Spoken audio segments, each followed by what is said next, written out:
Welcome to our channel. Today we are reading the first book of the history of the Peloponnesian War by Greek general Thucydides, translated by Richard Crawley. Chapter 1. The State of Greece shortly before the commencement of the Peloponnesian War. Thucydides, an Athenian, wrote the history of the war between the Peloponnesians and the Athenians, beginning at the moment that it broke out, and believing that it would be a great war, and more worthy of relation than any that had preceded it. This belief was not without its grounds. The preparations of both the combatants were in every department in the last state of perfection, and he could see the rest of the Hellenic race taking sides in the quarrel, those who delayed doing so at once having it in contemplation. Indeed, this was the greatest movement yet known in history, not only of the Hellenes, but of a large part of the barbarian world. I had almost said of mankind. For though the events of remote antiquity, and even those that more immediately preceded the war, could not from lapse of time be clearly ascertained, yet the evidences which an inquiry carried as far back as was practicable leads me to trust, all point to the conclusion that there was nothing on a great scale, either in war or in other matters. For instance, it is evident that the country now called Hellas had in ancient times no settled population. On the contrary, migrations were of frequent occurrence, the several tribes readily abandoning their homes under the pressure of superior numbers. Without commerce, without freedom of communication either by land or sea, cultivating no more of their territory than the exigencies of life required, destitute of capital, never planting their land, for they could not tell when an invader might not come and take it all away, and when he did come they had no walls to stop him. Thinking that the necessities of daily sustenance could be supplied at one place as well as another, they cared little for shifting their habitation, and consequently neither built large cities nor attained to any other form of greatness. The richest soils were always most subject to this change of masters, such as the district now called Thessaly, Boeotia, most of the Peloponnese, Arcadia excepted, and the most fertile parts of the rest of Hellas. The goodness of the land favored the aggrandizement of particular individuals, and thus created faction, which proved a fertile source of ruin. It also invited invasion. Accordingly, Attica, from the poverty of its soil, enjoying from a very remote period freedom from faction, never changed its inhabitants. And here is no inconsiderable exemplification of my assertion that the migrations were the cause of there being no correspondent growth in other parts. The most powerful victims of war or faction from the rest of Hellas took refuge with the Athenians as a safe retreat, and at an early period, becoming naturalized, swelled the already large population of the city to such a height that Attica became at last too small to hold them, and they had to send out colonies to Ionia. There is also another circumstance that contributes not a little to my conviction of the weakness of ancient times. Before the Trojan War, there is no indication of any common action in Hellas, nor indeed of the universal prevalence of the name. On the contrary, before the time of Hellen, son of Deucalion, no such appellation existed, but the country went by the names of the different tribes, in particular of the Pelasgian.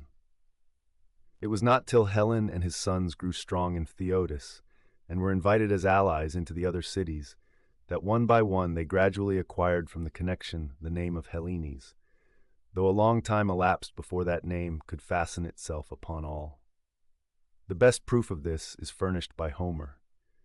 Born long after the Trojan War, he nowhere calls all of them by that name, nor indeed any of them except the followers of Achilles from Theotis, who were the original Hellenes. In his poems they are called Danaans, Argives, and Achaeans.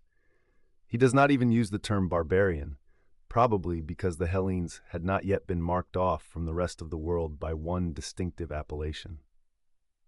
It appears therefore that the several Hellenic communities, comprising not only those who first acquired the name, city by city, as they came to understand each other, but also those who assumed it afterwards as the name of the whole people, were before the Trojan War prevented by their want of strength and the absence of mutual intercourse from displaying any collective action. Indeed, they could not unite for this expedition till they had gained increased familiarity with the sea.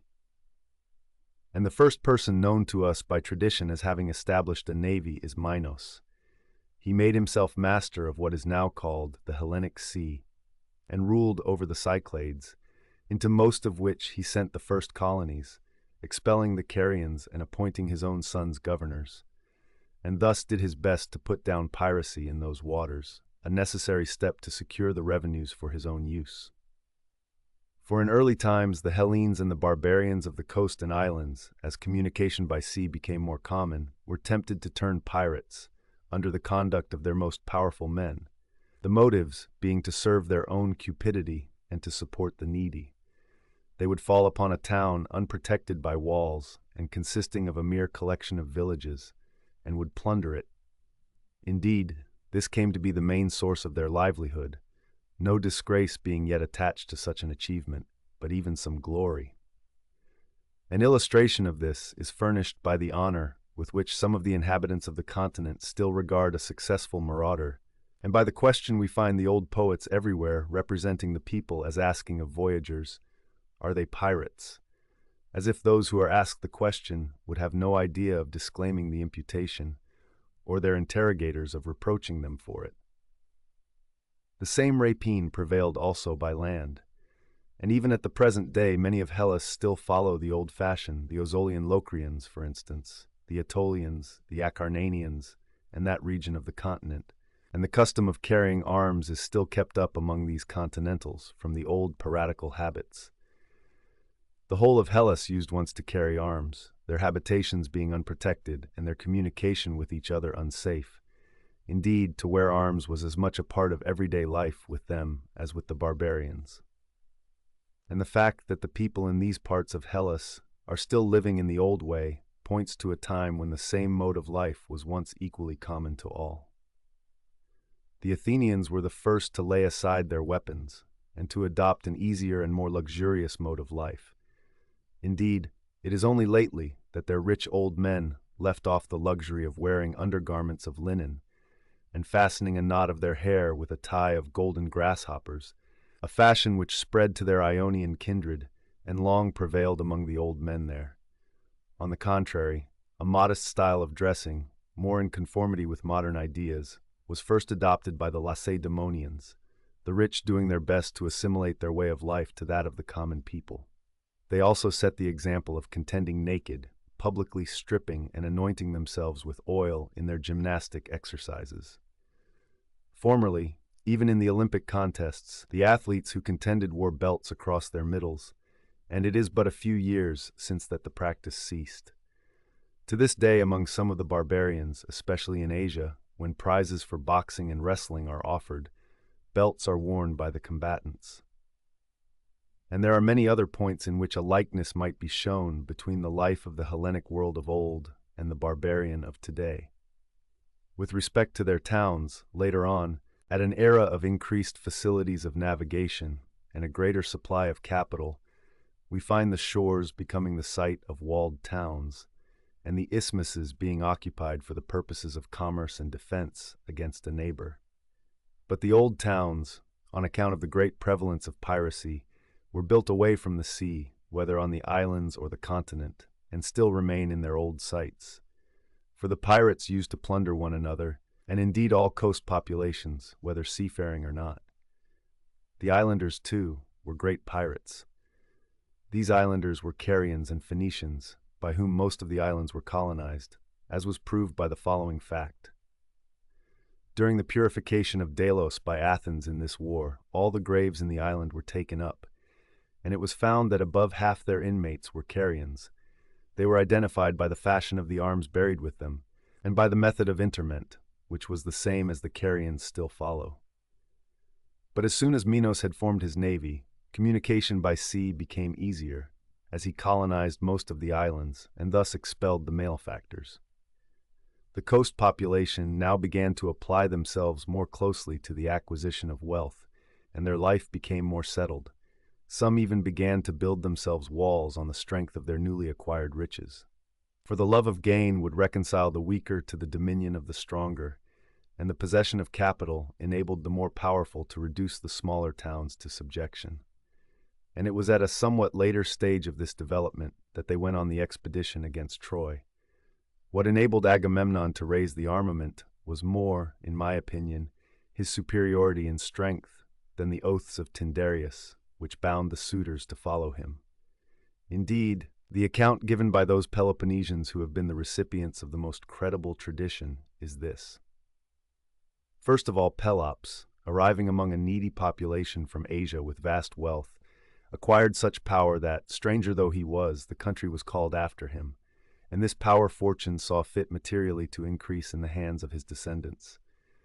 Eurystheus had been killed in Attica by the Heraclids. Atreus was his mother's brother, and to the hands of his relation, who had left his father on account of the death of Chrysippus, Eurystheus, when he set out on his expedition, had committed Mycenae and the government. As time went on and Eurystheus did not return, Atreus complied with the wishes of the Mycenaeans, who were influenced by fear of the Heraclids. Besides, his power seemed considerable, and he had not neglected to court the favor of the populace, and assumed the scepter of Mycenae and the rest of the dominions of Eurystheus. And so the power of the descendants of Pelops came to be greater than that of the descendants of Perseus. To all this Agamemnon succeeded. He had also a navy far stronger than his contemporaries, so that, in my opinion, fear was quite as strong an element as love in the formation of the Confederate expedition. The strength of his navy is shown by the fact that his own was the largest contingent, and that of the Arcadians was furnished by him. This at least is what Homer says, if his testimony is deemed sufficient. Besides, in his account of the transmission of the scepter, he calls him of many an isle, and of all Argos king. Now Agamemnon's was a continental power, and he could not have been master of any except the adjacent islands, and these would not be many, but through the possession of a fleet. And from this expedition we may infer the character of earlier enterprises. Now Mycenae may have been a small place, and many of the towns of that age may appear comparatively insignificant, but no exact observer would therefore feel justified in rejecting the estimate given by the poets and by tradition of the magnitude of the armament. For I suppose if Lacedaemon were to become desolate, and the temples and the foundations of the public buildings were left, that as time went on there would be a strong disposition with posterity to refuse to accept her fame as a true exponent of her power. And yet they occupy 2/5 of Peloponnese and lead the whole, not to speak of their numerous allies without.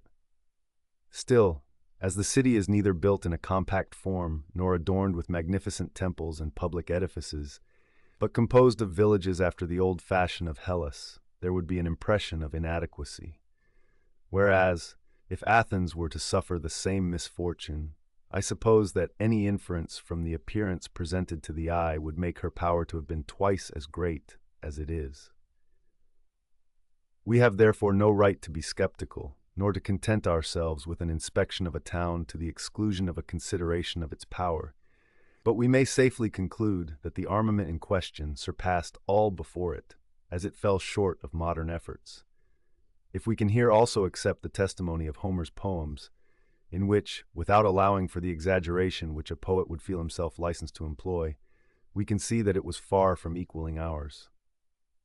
He has represented it as consisting of 1,200 vessels, the Boeotian complement of each ship being 120 men, that of the ships of Philoctetes 50. By this, I conceive, he meant to convey the maximum and the minimum complement. At any rate, he does not specify the amount of any others in his catalogue of the ships. That they were all rowers as well as warriors we see from his account of the ships of Philoctetes, in which all the men at the oar are bowmen. Now it is improbable that many supernumeraries sailed, if we accept the kings and high officers, especially as they had to cross the open sea with munitions of war, in ships, moreover, that had no decks, but were equipped in the old piratical fashion.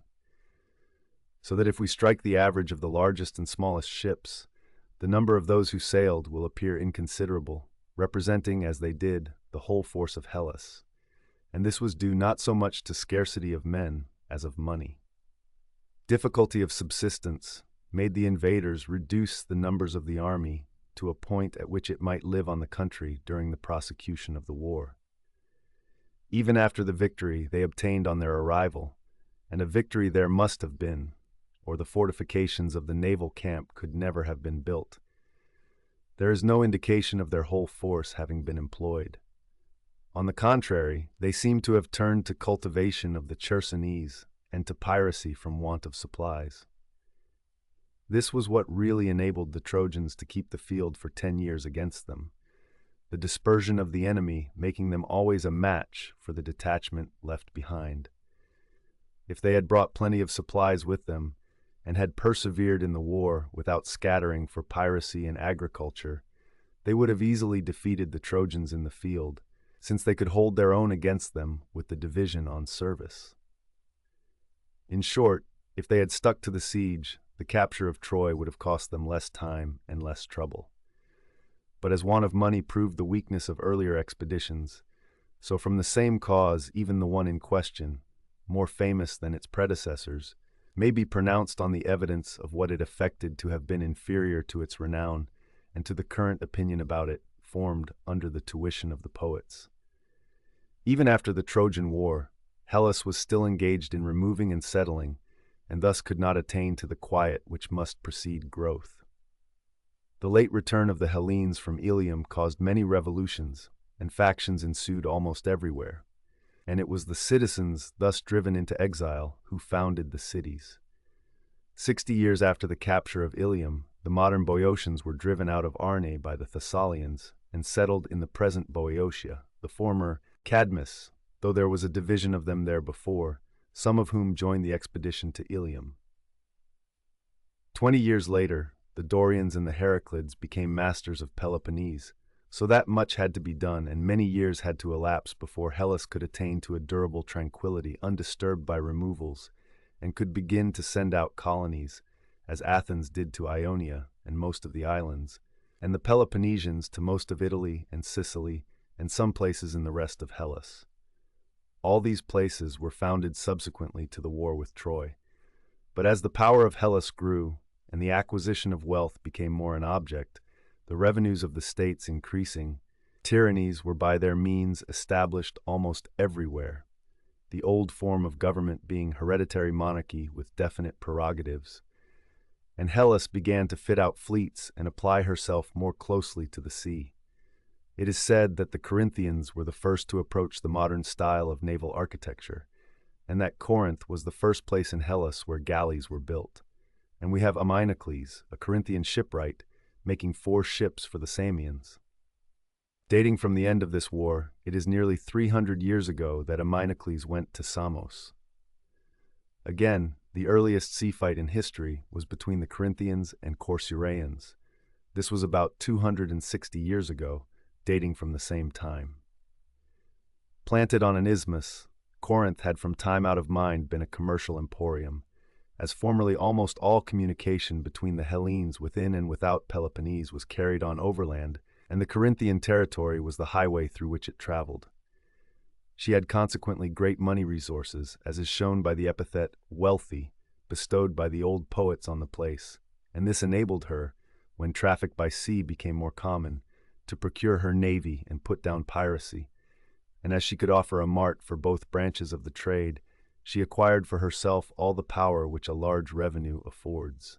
Subsequently, the Ionians attained to great naval strength in the reign of Cyrus, the first king of the Persians, and of his son Cambyses, and while they were at war with the former commanded for a while the Ionian Sea.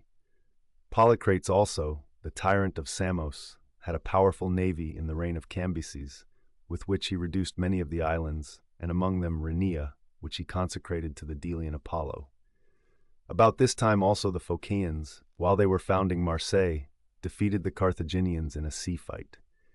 These were the most powerful navies, and even these, although so many generations had elapsed since the Trojan War, seem to have been principally composed of the old 50 oars and long boats, and to have counted few galleys among their ranks. Indeed, it was only shortly the Persian War, and the death of Darius, the successor of Cambyses, that the Sicilian tyrants and the Corcyraeans acquired any large number of galleys. For after these there were no navies of any account in Hellas till the expedition of Xerxes.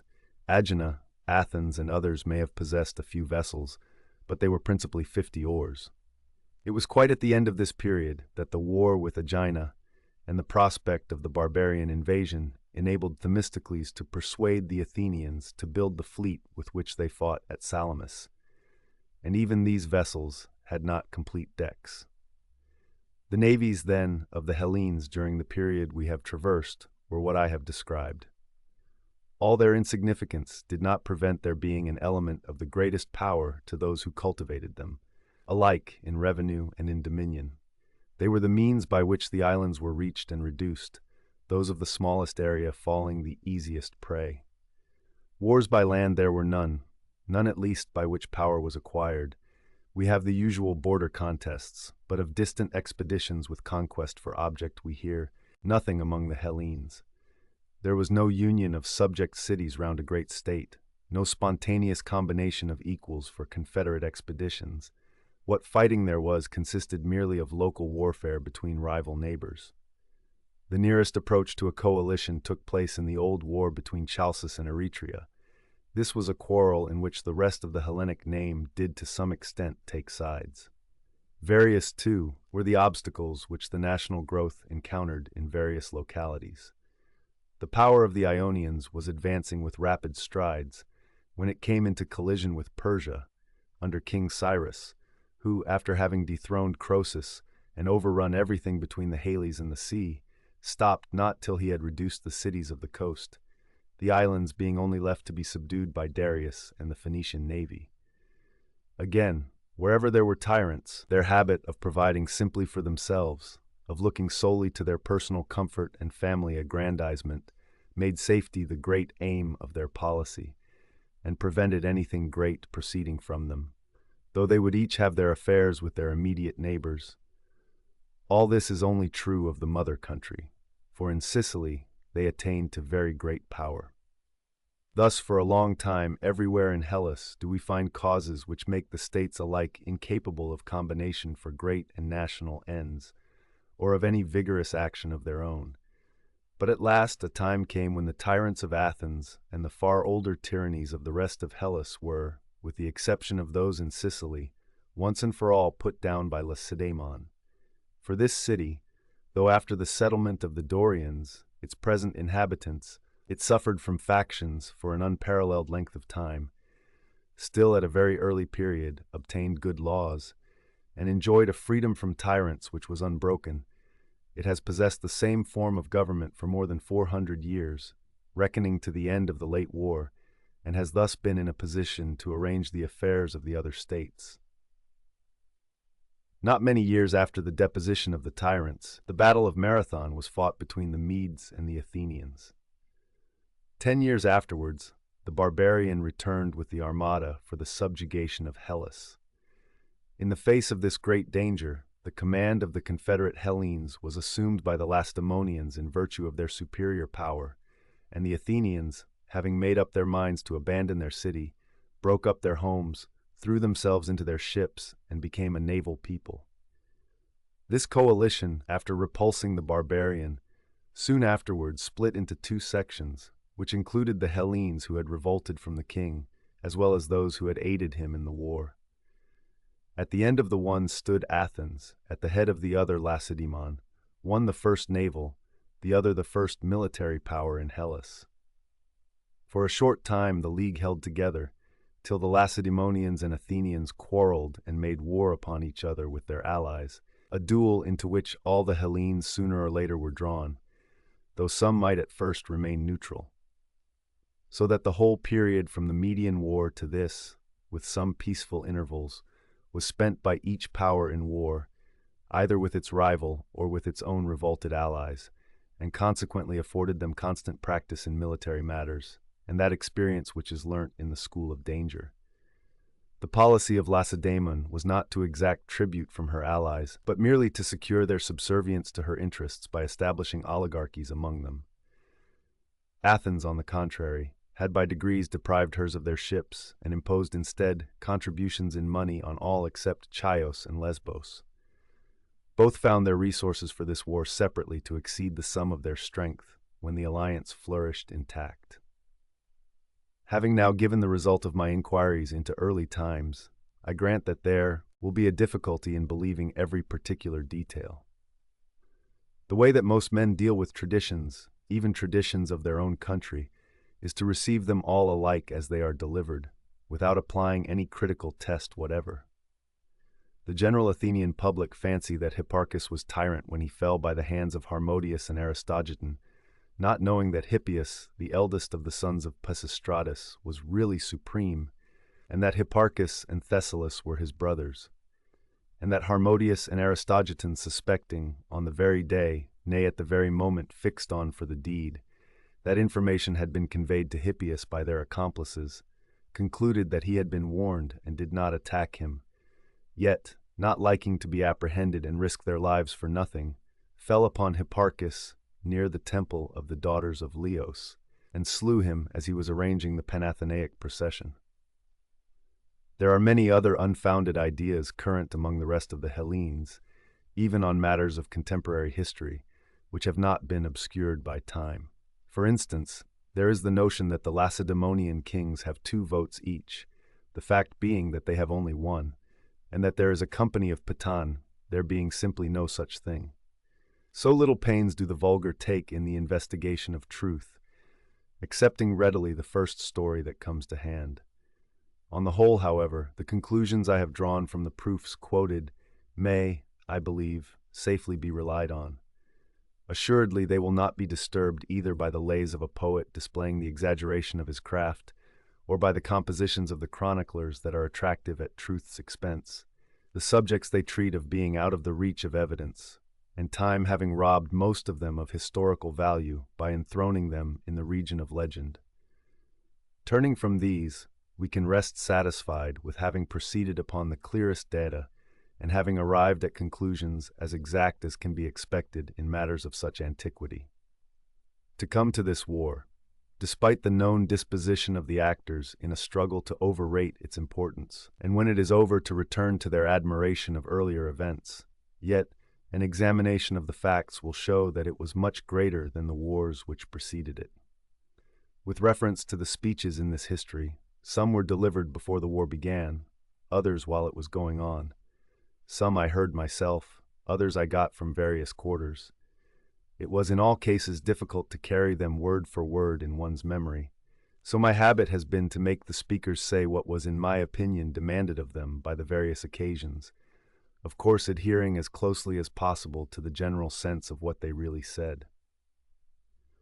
And with reference to the narrative of events, far from permitting myself to derive it from the first source that came to hand, I did not even trust my own impressions, but it rests partly on what I saw myself, partly on what others saw for me. The accuracy of the report being always tried by the most severe and detailed tests possible. My conclusions have cost me some labor from the want of coincidence between accounts of the same occurrences by different eyewitnesses, arising sometimes from imperfect memory, sometimes from undue partiality for one side or the other. The absence of romance in my history will, I fear, detract somewhat from its interest, but if it be judged useful by those inquirers who desire an exact knowledge of the past as an aid to the interpretation of the future, which in the course of human things must resemble if it does not reflect it, I shall be content.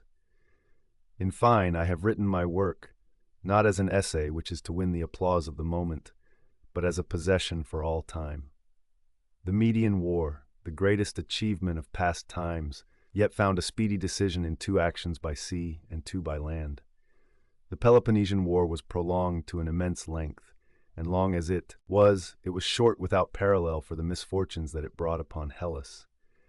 Never had so many cities been taken and laid desolate, here by the barbarians, here by the parties contending, the old inhabitants being sometimes removed to make room for others. Never was there so much banishing and bloodshedding, now on the field of battle, now in the strife of faction. Old stories of occurrences handed down by tradition, but scantily confirmed by experience, suddenly ceased to be incredible. There were earthquakes of unparalleled extent and violence. Eclipses of the sun occurred with a frequency unrecorded in previous history. There were great droughts in sundry places, and consequent famines, and that most calamitous and awfully fatal visitation, the plague.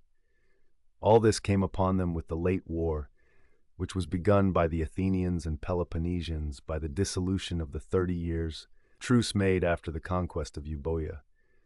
To the question why they broke the treaty, I answer by placing first an account of their grounds of complaint and points of difference, that no one may ever have to ask the immediate cause which plunged the Hellenes into a war of such magnitude. The real cause I consider to be the one which was formerly most kept out of sight. The growth of the power of Athens and the alarm which this inspired in Lacedaemon made war inevitable. Still, it is well to give the grounds alleged by either side, which led to the dissolution of the treaty and the breaking out of the war. Chapter 2. Causes of the war, the affair of Epidamnus and the affair of Potidaea. The city of Epidamnus stands on the right of the entrance of the Ionic Gulf. Its vicinity is inhabited by the Taulantians, an Illyrian people. The place is a colony from Corcyra, founded by Phallius, son of Eratocleides, of the family of the Heraclids, who had, according to ancient usage, been summoned for the purpose from Corinth, the mother country. The colonists were joined by some Corinthians and others of the Dorian race. Now, as time went on, the city of Epidamnus became great and populous, but falling a prey to factions arising, it is said, from a war with her neighbors, the barbarians, she became much enfeebled and lost a considerable amount of her power. The last act before the war was the expulsion of the nobles by the people. The exiled party joined the barbarians and proceeded to plunder those in the city by sea and land, and the Epidamnians, finding themselves hard-pressed, sent ambassadors to Corcyra, beseeching their mother country not to allow them to perish, but to make up matters between them and the exiles, and to rid them of the war with the barbarians. The ambassadors seated themselves in the temple of Hera's suppliants, and made the above requests to the Corcyraeans. But the Corcyraeans refused to accept their supplication, and they were dismissed without having effected anything. When the Epidamnians found that no help could be expected from Corcyra, they were in a strait what to do next.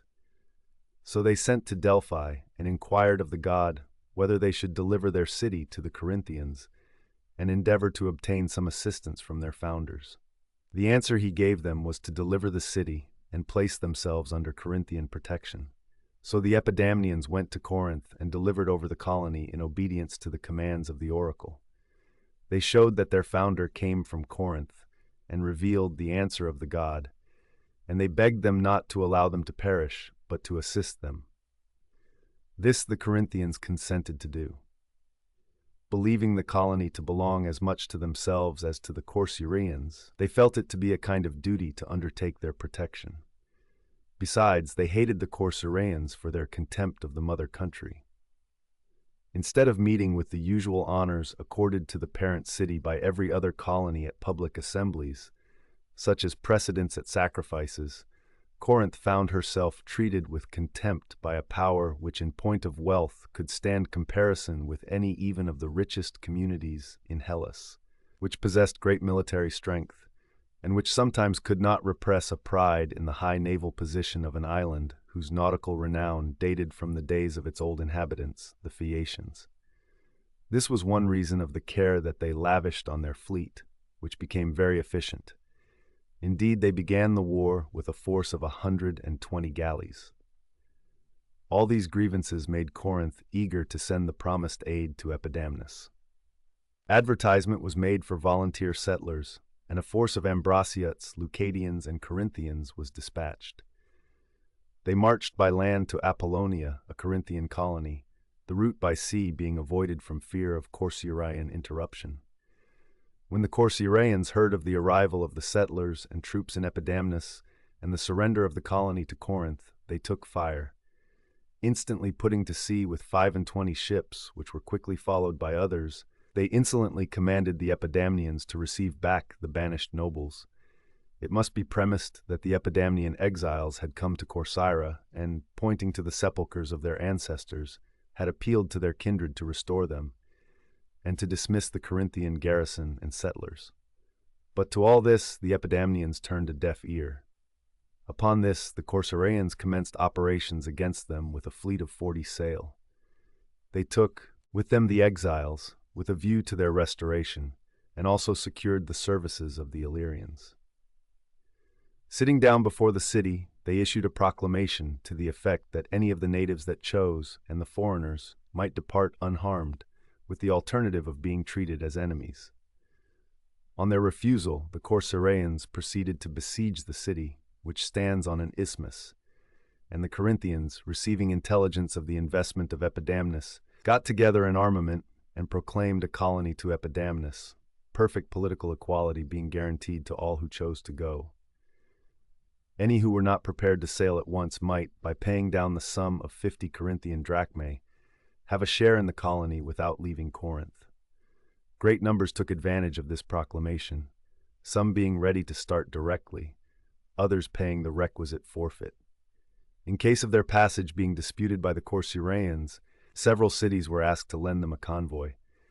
Megara prepared to accompany them with 8 ships, Pale and Cephalonia with 4, Epidaurus furnished 5, Hermione 1, Trozen 2, Lucas 10, and Ambracia 8.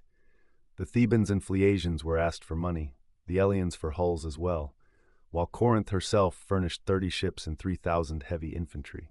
When the Corcyraeans heard of their preparations, they came to Corinth with envoys from Lacedaemon and Sicyon, whom they persuaded to accompany them, and bade her recall the garrison and settlers, as she had nothing to do with Epidamnus.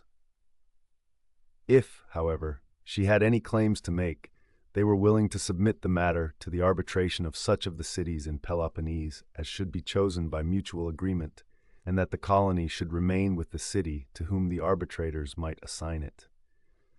They were also willing to refer the matter to the oracle at Delphi. If, in defiance of their protestations, war was appealed to, they should be themselves compelled by this violence to seek friends in quarters where they had no desire to seek them, and to make even old ties give way to the necessity of assistance. The answer they got from Corinth was that, if they would withdraw their fleet and the barbarians from Epidamnus, negotiation might be possible. But while the town was still being besieged, going before arbitrators was out of the question. The Corcyraeans retorted that if Corinth would withdraw her troops from Epidamnus, they would withdraw theirs, or they were ready to let both parties remain in statu quo, an armistice being concluded till judgment could be given. Turning a deaf ear to all these proposals, when their ships were manned and their allies had come in, the Corinthians sent a herald before them to declare war, and, getting under way with 75 ships and 2,000 heavy infantry, sailed for Epidamnus to give battle to the Corcyraeans. The fleet was under the command of Aristeus, son of Pelecus, Callicrates, son of Callias, and Timanor, son of Timanthes, the troops under that of Archetimus, son of Eurytimus, and Isarchidas, son of Isarchus. When they had reached Actium in the territory of Anactorium, at the mouth of the Gulf of Ambracia, where the temple of Apollo stands, the Corcyraeans sent on a herald in a light boat to warn them not to sail against them. Meanwhile they proceeded to man their ships, all of which had been equipped for action, the old vessels being undergirded to make them seaworthy. On the return of the herald, without any peaceful answer from the Corinthians, their ships being now manned, they put out to sea to meet the enemy with a fleet of 80 sail. 40 were engaged in the siege of Epidamnus, formed line, and went into action, and gained a decisive victory, and destroyed 15 of the Corinthian vessels. The same day had seen Epidamnus compelled by its besiegers to capitulate, the conditions being that the foreigners should be sold, and the Corinthians kept as that prisoners of war till their fate should be otherwise decided.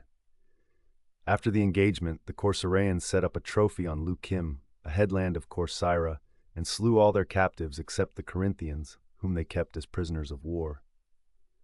Defeated at sea, the Corinthians and their allies repaired home, and left the Corcyraeans masters of all the sea about those parts. Sailing to Leucas, a Corinthian colony, they ravaged their territory, and burnt Cyllene, the harbor of the Eleans, because they had furnished ships and money to Corinth. For almost the whole of the period that followed the battle, they remained masters of the sea, and the allies of Corinth were harassed by Corcyraean cruisers. At last Corinth, roused by the sufferings of her allies, sent out ships and troops in the fall of the summer, who formed an encampment at Actium and about Chimerium in Thesprotis for the protection of Leucas and the rest of the friendly cities. The Corcyraeans on their part formed a similar station on Leukium. Neither party made any movement, but they remained confronting each other till the end of the summer, and winter was at hand before either of them returned home. Corinth, exasperated by the war with the Corcyraeans, spent the whole of the year after the engagement and that succeeding it in building ships and in straining every nerve to form an efficient fleet. Rowers being drawn from Peloponnese and the rest of Hellas by the inducement of large bounties. The Corcyraeans, alarmed at the news of their preparations, being without a single ally in Hellas, for they had not enrolled themselves either in the Athenian or in the Lacedaemonian Confederacy, decided to repair to Athens in order to enter into alliance and to endeavor to procure support from her. Corinth also, hearing of their intentions, sent an embassy to Athens to prevent the Corcyraean navy being joined by the Athenian, and her prospect of ordering the war according to her wishes being thus impeded. An assembly was convoked, and the rival advocates appeared. The Corcyraeans spoke as follows: Athenians, when a people that have not rendered any important service or support to their neighbors in times past, for which they might claim to be repaid, appear before them as we now appear before you, to solicit their assistance, they may fairly be required to satisfy certain preliminary conditions. They should show, first, that it is expedient or at least safe to grant their request. Next, that they will retain a lasting sense of the kindness. But if they cannot clearly establish any of these points, they must not be annoyed if they meet with a rebuff. Now, the Corcyraeans believe that with their petition for assistance, they can also give you a satisfactory answer on these points, and they have therefore dispatched us hither. It has so happened that our policy as regards you with respect to this request turns out to be inconsistent, and as regards our interests, to be at the present crisis inexpedient. We say inconsistent, because a power which has never in the whole of her past history been willing to ally herself with any of her neighbors, is now found asking them to ally themselves with her. And we say inexpedient, because in our present war with Corinth, it has left us in a position of entire isolation, and what once seemed the wise precaution of refusing to involve ourselves in alliances with other powers, lest we should also involve ourselves in risks of their choosing, has now proved to be folly and weakness.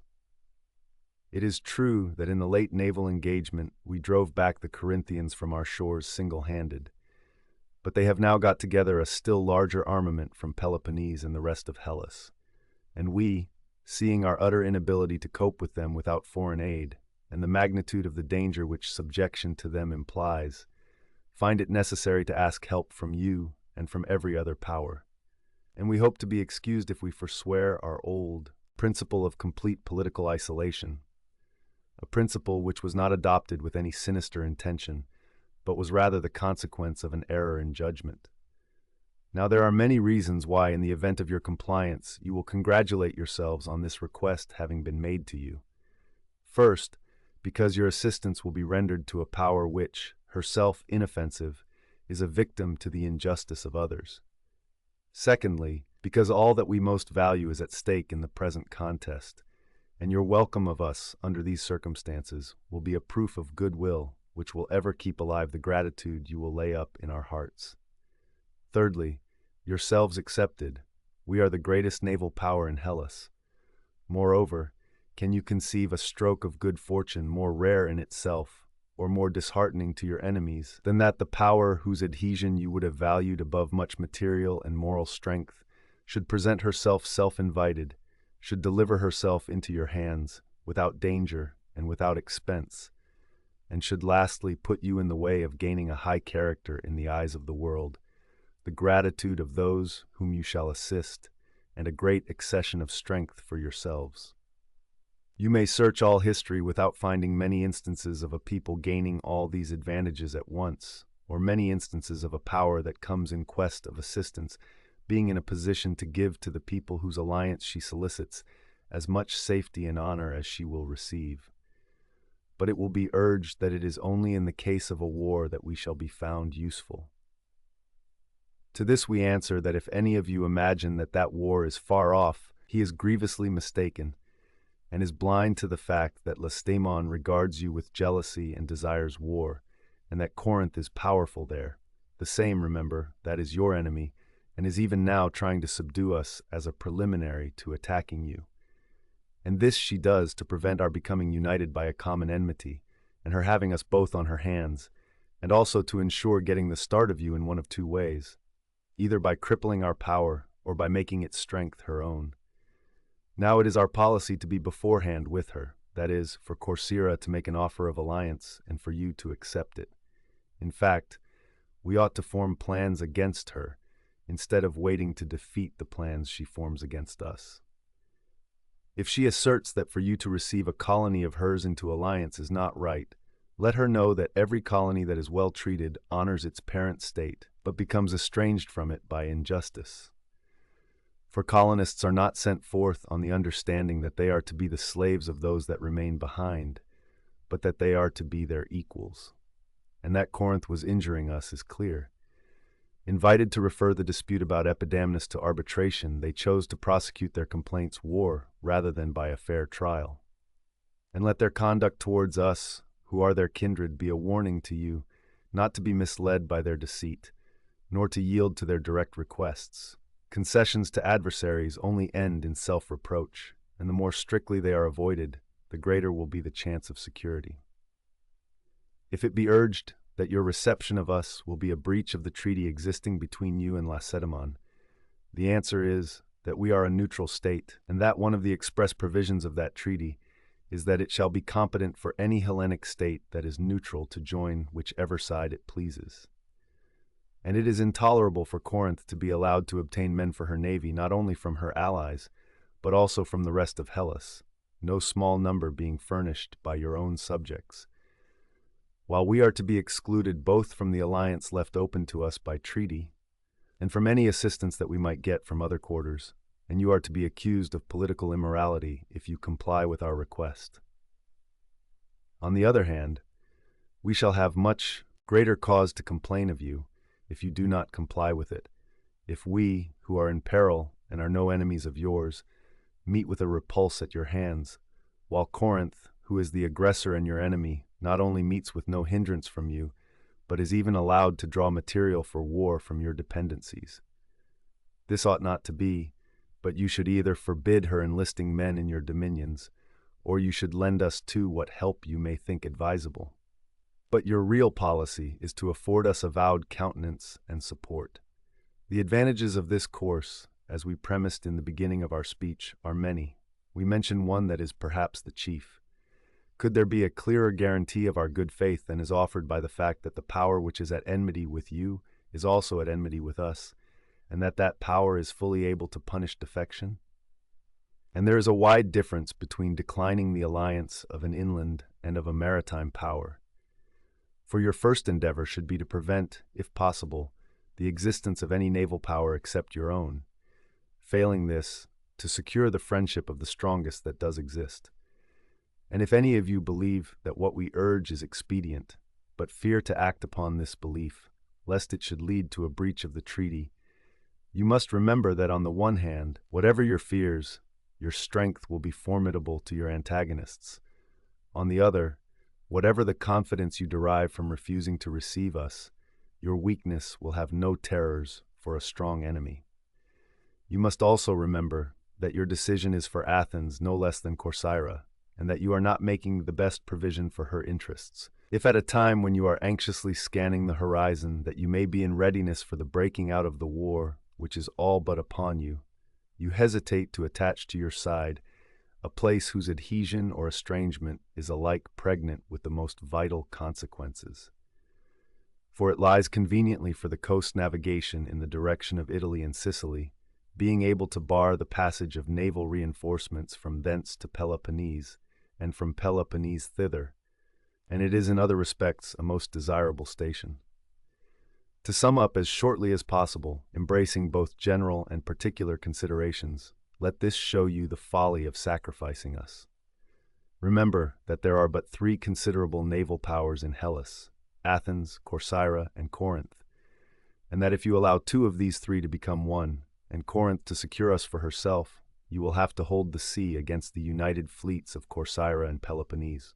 But if you receive us, you will have our ships to reinforce you in the struggle." Such were the words of the Corcyrians. After they had finished, the Corinthians spoke as follows: "These Corcyrians, in the speech we have just heard, do not confine themselves to the question of their reception into your alliance. They also talk of our being guilty of injustice, and their being the victims of an unjustifiable war. It becomes necessary for us to touch upon both these points before we proceed to the rest of what we have to say, that you may have a more correct idea of the grounds of our claim, and have good cause to reject their petition. According to them, their old policy of refusing all offers of alliance was a policy of moderation. It was in fact adopted for bad ends, not for good. Indeed, their conduct is such as to make them by no means desirous of having allies present to witness it, or of having the shame of asking their concurrence. Besides, their geographical situation makes them independent of others, and consequently the decision in cases where they injure any lies not with judges appointed by mutual agreement, but with themselves, because, while they seldom make voyages to their neighbors, they are constantly being visited by foreign vessels which are compelled to put into Corcyra. In short, the object that they propose to themselves in their specious policy of complete isolation is not to avoid sharing in the crimes of others, but to secure monopoly of crime to themselves, the license of outrage wherever they can compel, of fraud wherever they can elude, and the enjoyment of their gains without shame. And yet if they were the honest men they pretend to be, the less hold that others had upon them, the stronger would be the light in which they might have put their honesty by giving and taking what was just. But such has not been their conduct either towards others or towards us. The attitude of our colony towards us has always been one of estrangement, and is now one of hostility. For, say they, we were not sent out to be ill-treated. We rejoin that we did not found the colony to be insulted by them, but to be their head and to be regarded with a proper respect. At any rate, our other colonies honor us, and we are much beloved by our colonists. And clearly, if the majority are satisfied with us, these can have no good reason for a dissatisfaction in which they stand alone, and we are not acting improperly in making war against them, nor are we making war against them without having received signal provocation. Besides, if we were in the wrong, it would be honorable in them to give way to our wishes, and disgraceful for us to trample on their moderation. But in the pride and license of wealth, they have sinned again and again against us, and never more deeply than when Epidamnus, our dependency, which they took no steps to claim in its distress upon our coming to relieve it, was by them seized, and is now held by force of arms. As to their allegation that they wished the question to be first submitted to arbitration, it is obvious that a challenge coming from the party who is safe in a commanding position cannot gain the credit due only to him who, before appealing to arms, in deeds as well as words, places himself on a level with his adversary. In their case, it was not before they laid siege to the place, but after they at length understood that we should not tamely suffer it, that they thought of the specious word arbitration. And not satisfied with their own misconduct there, they appear here now, requiring you to join with them, not in alliance, but in crime, and to receive them in spite of their being at enmity with us. But it was when they stood firmest that they should have made overtures to you, and not at a time when we have been wronged and they are in peril, nor yet at a time when you will be admitting to a share in your protection those who never admitted you to a share in their power, and will be incurring an equal amount of blame from us with those in whose offenses you had no hand. No, they should have shared their power with you before they asked you to share your fortunes with them. So then the reality of the grievances we come to complain of and the violence and rapacity of our opponents have both been proved. But that you cannot equitably receive them, this you have still to learn. It may be true that one of the provisions of the treaty is that it shall be competent for any state whose name was not down on the list to join whichever side it pleases. But this agreement is not meant for those whose object in joining is the injury of other powers, but for those whose need of support does not arise from the fact of defection, and whose adhesion will not bring to the power that is mad enough to receive them war instead of peace. Which will be the case with you if you refuse to listen to us. For you cannot become their auxiliary and remain our friend. If you join in their attack, you must share the punishment which the defenders inflict on them. And yet you have the best possible right to be neutral, or, failing this, you should on the contrary join us against them. Corinth is at least in treaty with you. With Corcyra, you were never even in truce. But do not lay down the principle that defection is to be patronized. Did we on the defection of the Samians record our vote against you when the rest of the Peloponnesian powers were equally divided on the question whether they should assist them? No, we told them to their face that every power has a right to punish its own allies. Why, if you make it your policy to receive and assist all offenders, you will find that just as many of your dependencies will come over to us, and the principle that you establish will press less heavily on us than on yourselves. This, then, is what Hellenic law entitles us to demand as a right. But we have also advice to offer and claims on your gratitude, which, since there is no danger of our injuring you, as we are not enemies, and since our friendship does not amount to very frequent intercourse, we say ought to be liquidated at the present juncture. When you were in want of ships of war for the war against the Aeginetans, before the Persian invasion, Corinth supplied you with 20 vessels. That good turn, and the line we took on the Samian question, when we were the cause of the Peloponnesians refusing to assist them, enabled you to conquer Aegina and to punish Samos. And we acted thus at crises when, if ever, men are wont in their efforts against their enemies to forget everything for the sake of victory, regarding him who assists them then as a friend, even if thus far he has been a foe, and him who opposes them then as a foe, even if he has thus far been a friend.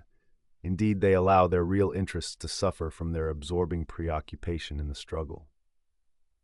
Weigh well these considerations, and let your youth learn what they are from their elders, and let them determine to do unto us as we have done unto you.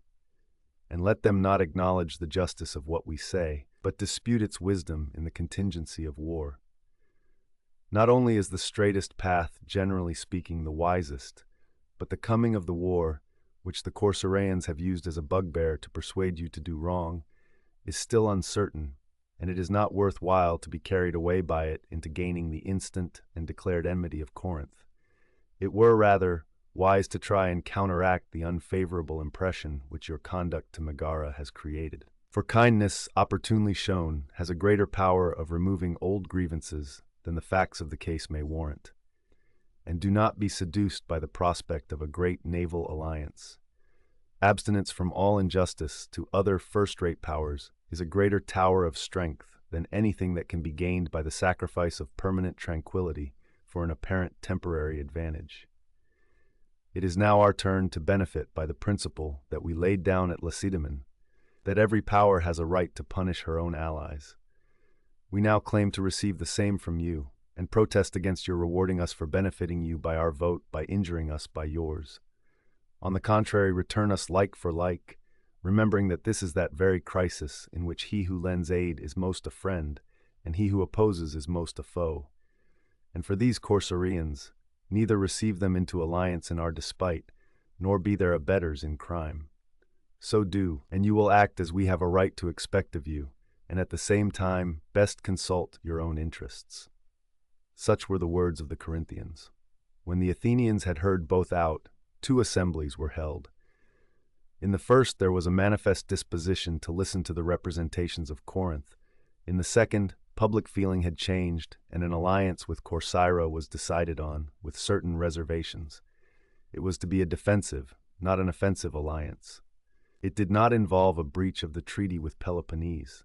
Athens could not be required to join Corcyra in any attack upon Corinth. But each of the contracting parties had a right to the other's assistance against invasion, whether of his own territory or that of an ally. For it began now to be felt that the coming of the Peloponnesian War was only a question of time, and no one was willing to see a naval power of such magnitude as Corcyra sacrificed to Corinth. though if they could let them weaken each other by mutual conflict, it would be no bad preparation for the struggle which Athens might one day have to wage with Corinth and the other naval powers. At the same time, the island seemed to lie conveniently on the coasting passage to Italy and Sicily. With these views, Athens received Corcyra into alliance and, on the departure of the Corinthians not long afterwards, sent 10 ships to their assistance. They were commanded by Lacedaemonius, the son of Cimon, Diotimus, the son of Strombichus, and Proteas, the son of Epicles. Their instructions were to avoid collision with the Corinthian fleet, except under certain circumstances. If it sailed to Corcyra and threatened a landing on her coast or in any of her possessions, they were to do their utmost to prevent it. These instructions were prompted by an anxiety to avoid a breach of the treaty. Meanwhile, the Corinthians completed their preparations and sailed for Corcyra with 150 ships. Of these, Elis furnished 10, Megara 12, Leucas 10, Ambracia 27, Anactorium 1, and Corinth herself 90. Each of these contingents had its own admiral, the Corinthian being under the command of Xenoclides, son of Euthycles, with 4 colleagues. Sailing from Leucas, they made land at the part of the continent opposite Corcyra. They anchored in the harbor of Chimerium, in the territory of Thesprotis, above which, at some distance from the sea, lies the city of Ephyre in the Delian district. By this city, the Acherusian lake pours its waters into the sea. It gets its name from the river Acheron, which flows through Thesprotis and falls into the lake. There also the river Thyamis flows, forming the boundary between Thesprotis and Kestrine, and between these rivers rises the point of Chimerium. In this part of the continent, the Corinthians now came to anchor and formed an encampment.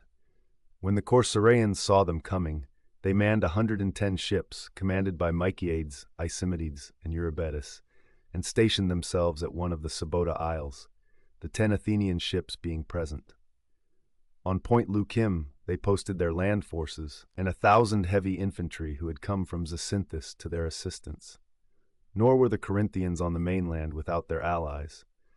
The barbarians flocked in large numbers to their assistance, the inhabitants of this part of the continent being old allies of theirs. When the Corinthian preparations were completed, they took 3 days' provisions and put out from Chimerium by night, ready for action.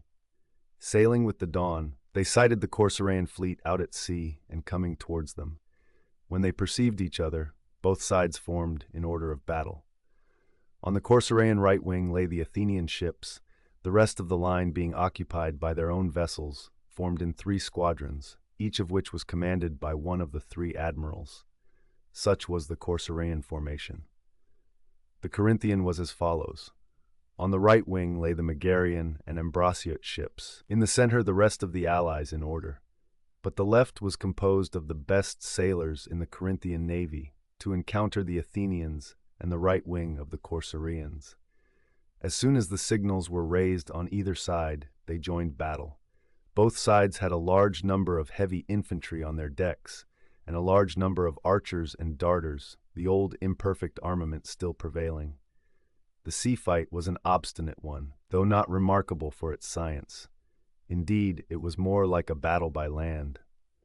Whenever they charged each other, the multitude and crush of the vessels made it by no means easy to get loose. Besides, their hopes of victory lay principally in the heavy infantry on the decks, who stood and fought in order, the ships remaining stationary. The maneuver of breaking the line was not tried. In short, strength and pluck had more share in the fight than science. Everywhere tumult reigned, the battle being one scene of confusion. Meanwhile, the Athenian ships, by coming up to the Corcyraeans whenever they were pressed, served to alarm the enemy, though their commanders could not join in the battle from fear of their instructions. The right wing of the Corinthians suffered most. The Corcyraeans routed it and chased them in disorder to the continent with 20 ships, sailed up to their camp, and burnt the tents which they found empty, and plundered the stuff. So in this quarter the Corinthians and their allies were defeated, and the Corcyraeans were victorious. But where the Corinthians themselves were, on the left, they gained a decided success, the scanty forces of the Corcyraeans being further weakened by the want of the 20 ships absent on the pursuit. Seeing the Corcyraeans hard pressed, the Athenians began at length to assist them more unequivocally. At first, it is true, they refrained from charging any ships, but when the rout was becoming patent and the Corinthians were pressing on, the time at last came when everyone set to, and all distinction was laid aside. And it came to this point that the Corinthians and Athenians raised their hands against each other. After the rout, the Corinthians, instead of employing themselves in lashing fast and hauling after them the hulls of the vessels which they had disabled, turned their attention to the men, whom they butchered as they sailed through, not caring so much to make prisoners. Some even of their own friends were slain by them, by mistake, in their ignorance of the defeat of the right wing. For the number of the ships on both sides, and the distance to which they covered the sea, made it difficult, after they had once joined, to distinguish between the conquering and the conquered. This battle proving far greater than any before it, any at least between Hellenes, for the number of vessels engaged. After the Corinthians had chased the Corcyraeans to the land, they turned to the wrecks and their dead, most of whom they succeeded in getting hold of and conveying to Sparta, the rendezvous of the land forces furnished by their barbarian allies. Sparta, it must be known, is a desert harbor of Thesprotis. This task over, they mustered anew, and sailed against the Corcyraeans, who on their part advanced to meet them with all their ships that were fit for service and remaining to them, accompanied by the Athenian vessels, fearing that they might attempt a landing in their territory. It was by this time getting late, and the paean had been sung for the attack, when the Corinthians suddenly began to back water. They had observed 20 Athenian ships sailing up, which had been sent out afterwards to reinforce the 10 vessels by the Athenians, who feared, as it turned out justly, the defeat of the Corcyraeans and the inability of their handful of ships to protect them. These ships were thus seen by the Corinthians first. They suspected that they were from Athens, and that those which they saw were not all, but that there were more behind. They accordingly began to retire. The Corcyraeans, meanwhile, had not sighted them, as they were advancing from a point which they could not so well see, and were wondering why the Corinthians were backing water, when some caught sight of them, and cried out that there were ships in sight ahead. Upon this they also retired, for it was now getting dark, and the retreat of the Corinthians had suspended hostilities. Thus they parted from each other, and the battle ceased with night. The Corcyraeans were in their camp at Leukim, when these 20 ships from Athens, under the command of Glaucon, the son of Leagrus, and Endocides, son of Leogoras, bore on through the corpses and the wrecks, and sailed up to the camp, not long after they were sighted. It was now night, and the Corcyraeans feared that they might be hostile vessels, but they soon knew them, and the ships came to anchor. The next day, the 30 Athenian vessels put out to sea, accompanied by all the Corcyraean ships that were seaworthy, and sailed to the harbor at Sparta, where the Corinthians lay, to see if they would engage. The Corinthians put out from the land and formed a line in the open sea, but beyond this made no further movement, having no intention of assuming the offensive. For they saw reinforcements arrived fresh from Athens, and themselves confronted by numerous difficulties, such as the necessity of guarding the prisoners whom they had on board, and the want of all means of refitting their ships in a desert place. What they were thinking more about was how their voyage home was to be effected. They feared that the Athenians might consider that the treaty was dissolved by the collision which had occurred, and forbid their departure. Accordingly, they resolved to put some men on board a boat and send them without a herald's wand to the Athenians as an experiment. Having done so, they spoke as follows: "You do wrong, Athenians, to begin war and break the treaty. Engaged in chastising our enemies, we find you placing yourselves in our path in arms against us. Now, if your intentions are to prevent us sailing to Corcyra, or anywhere else that we may wish, and if you are for breaking the treaty, first take us that are here and treat us as enemies." Such was what they said, and all the Corcyraean armament that were within hearing immediately called out to take them and kill them. But the Athenians answered as follows: "Neither are we beginning war, Peloponnesians, nor are we breaking the treaty, but these Corcyraeans are our allies, and we are come to help them. So if you want to sail anywhere else, we place no obstacle in your way. But if you are going to sail against Corcyra or any of her possessions, we shall do our best to stop you." Receiving this answer from the Athenians, the Corinthians commenced preparations for their voyage home and set up a trophy in Sybota on the continent, while the Corcyraeans took up the wrecks and dead that had been carried out to them by the current, and by a wind which rose in the night and scattered them in all directions, and set up their trophy in Sybota on the island as victors. The reasons each side had for claiming the victory were these. The Corinthians had been victorious in the sea fight until night, and having thus been enabled to carry off most wrecks and dead, they were in possession of no fewer than 1,000 prisoners of war, and had sunk close upon 70 vessels.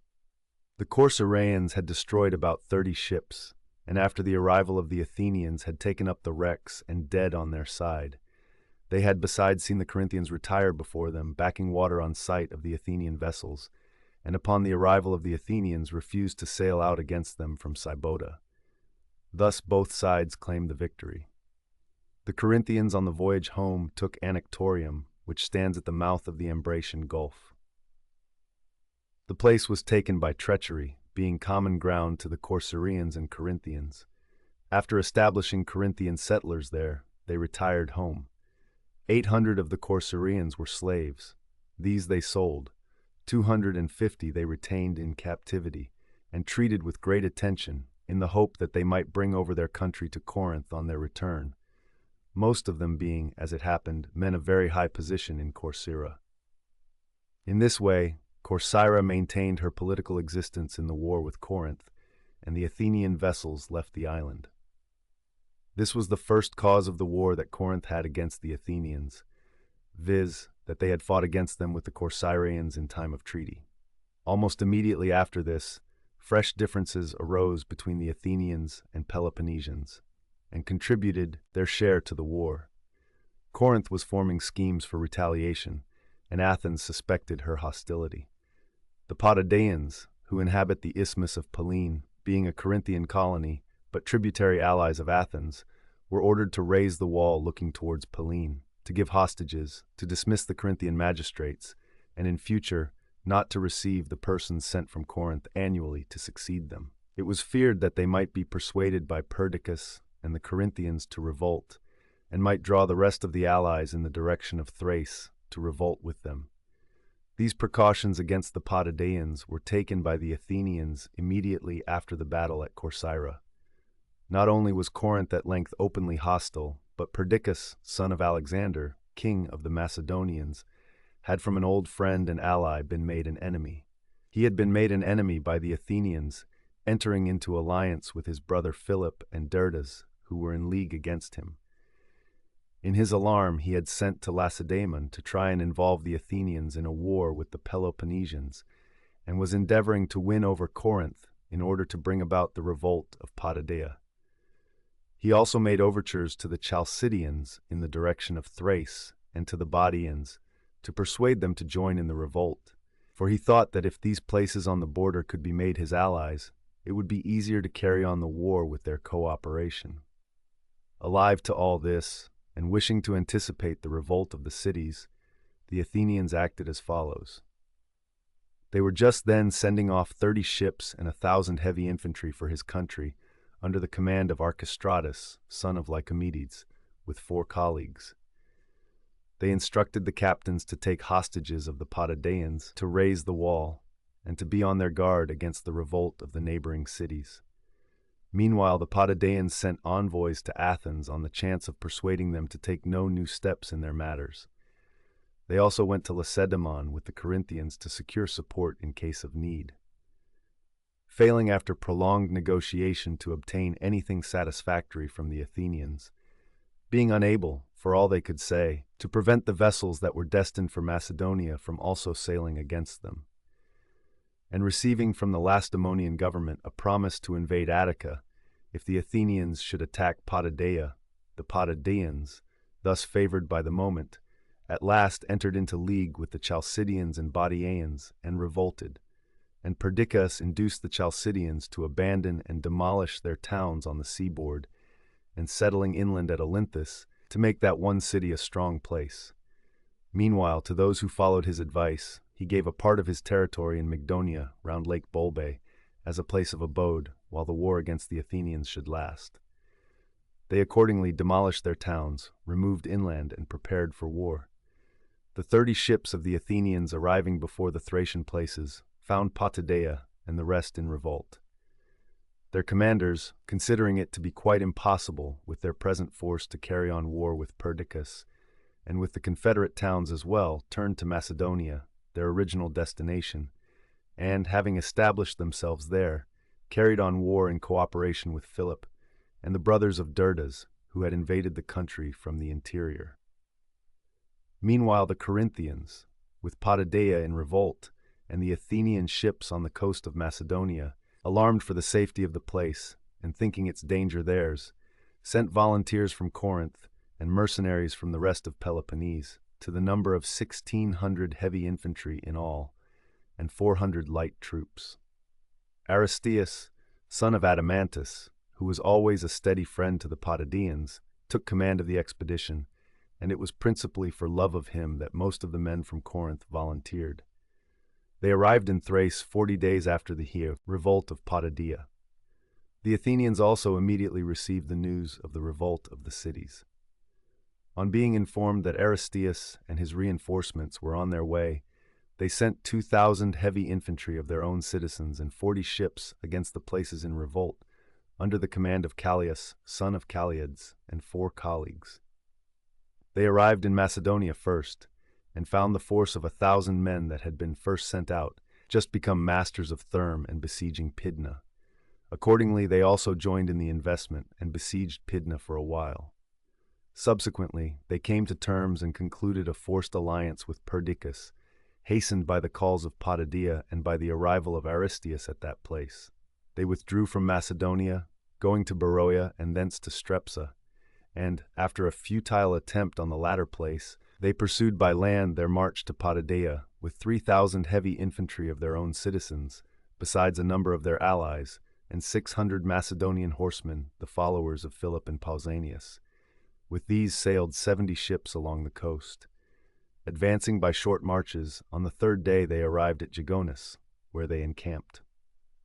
Meanwhile, the Potidaeans and the Peloponnesians with Aristeus were encamped on the side looking towards Olynthus on the Isthmus, in expectation of the Athenians, and had established their market outside the city. The allies had chosen Aristeus general of all the infantry, while the command of the cavalry was given to Perdiccas, who had at once left the alliance of the Athenians and gone back to that of the Potidaeans, having deputed Iollas as his general. The plan of Aristeus was to keep his own force on the Isthmus and await the attack of the Athenians, leaving the Chalcidians and the allies outside the Isthmus, and the 200 cavalry from Perdiccas in Olynthus to act upon the Athenian rear on the occasion of their advancing against him, and thus to place the enemy between 2 fires.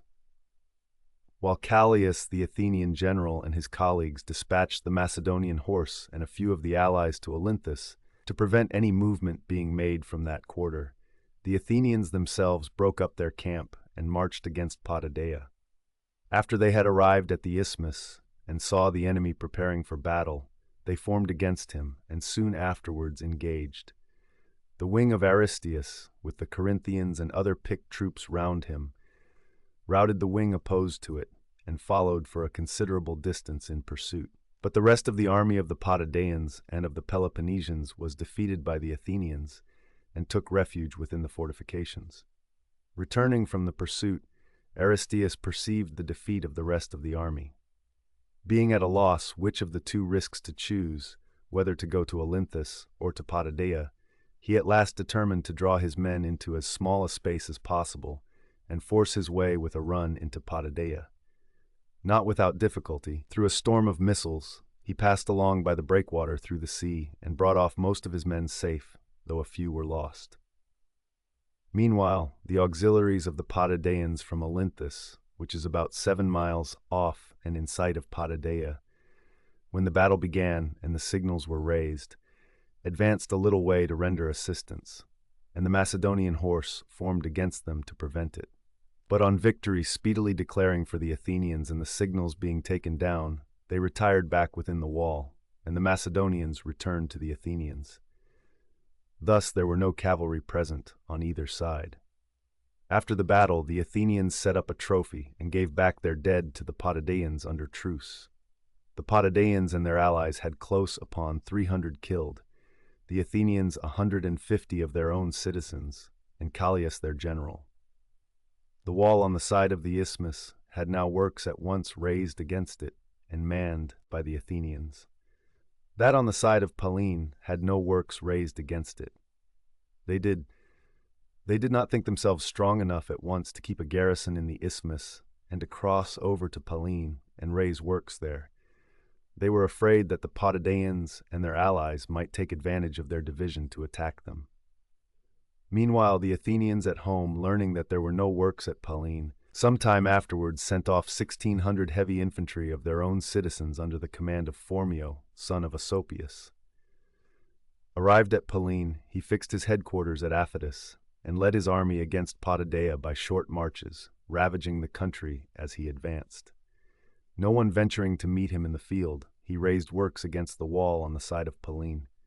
So at length Potidæa was strongly invested on either side, and from the sea by the ships cooperating in the blockade. Aristeus, seeing its investment complete, and having no hope of its salvation, except in the event of some movement from the Peloponnese or of some other improbable contingency, advised all except 500 to watch for a wind and sail out of the place, in order that their provisions might last the longer. He was willing to be himself one of those who remained.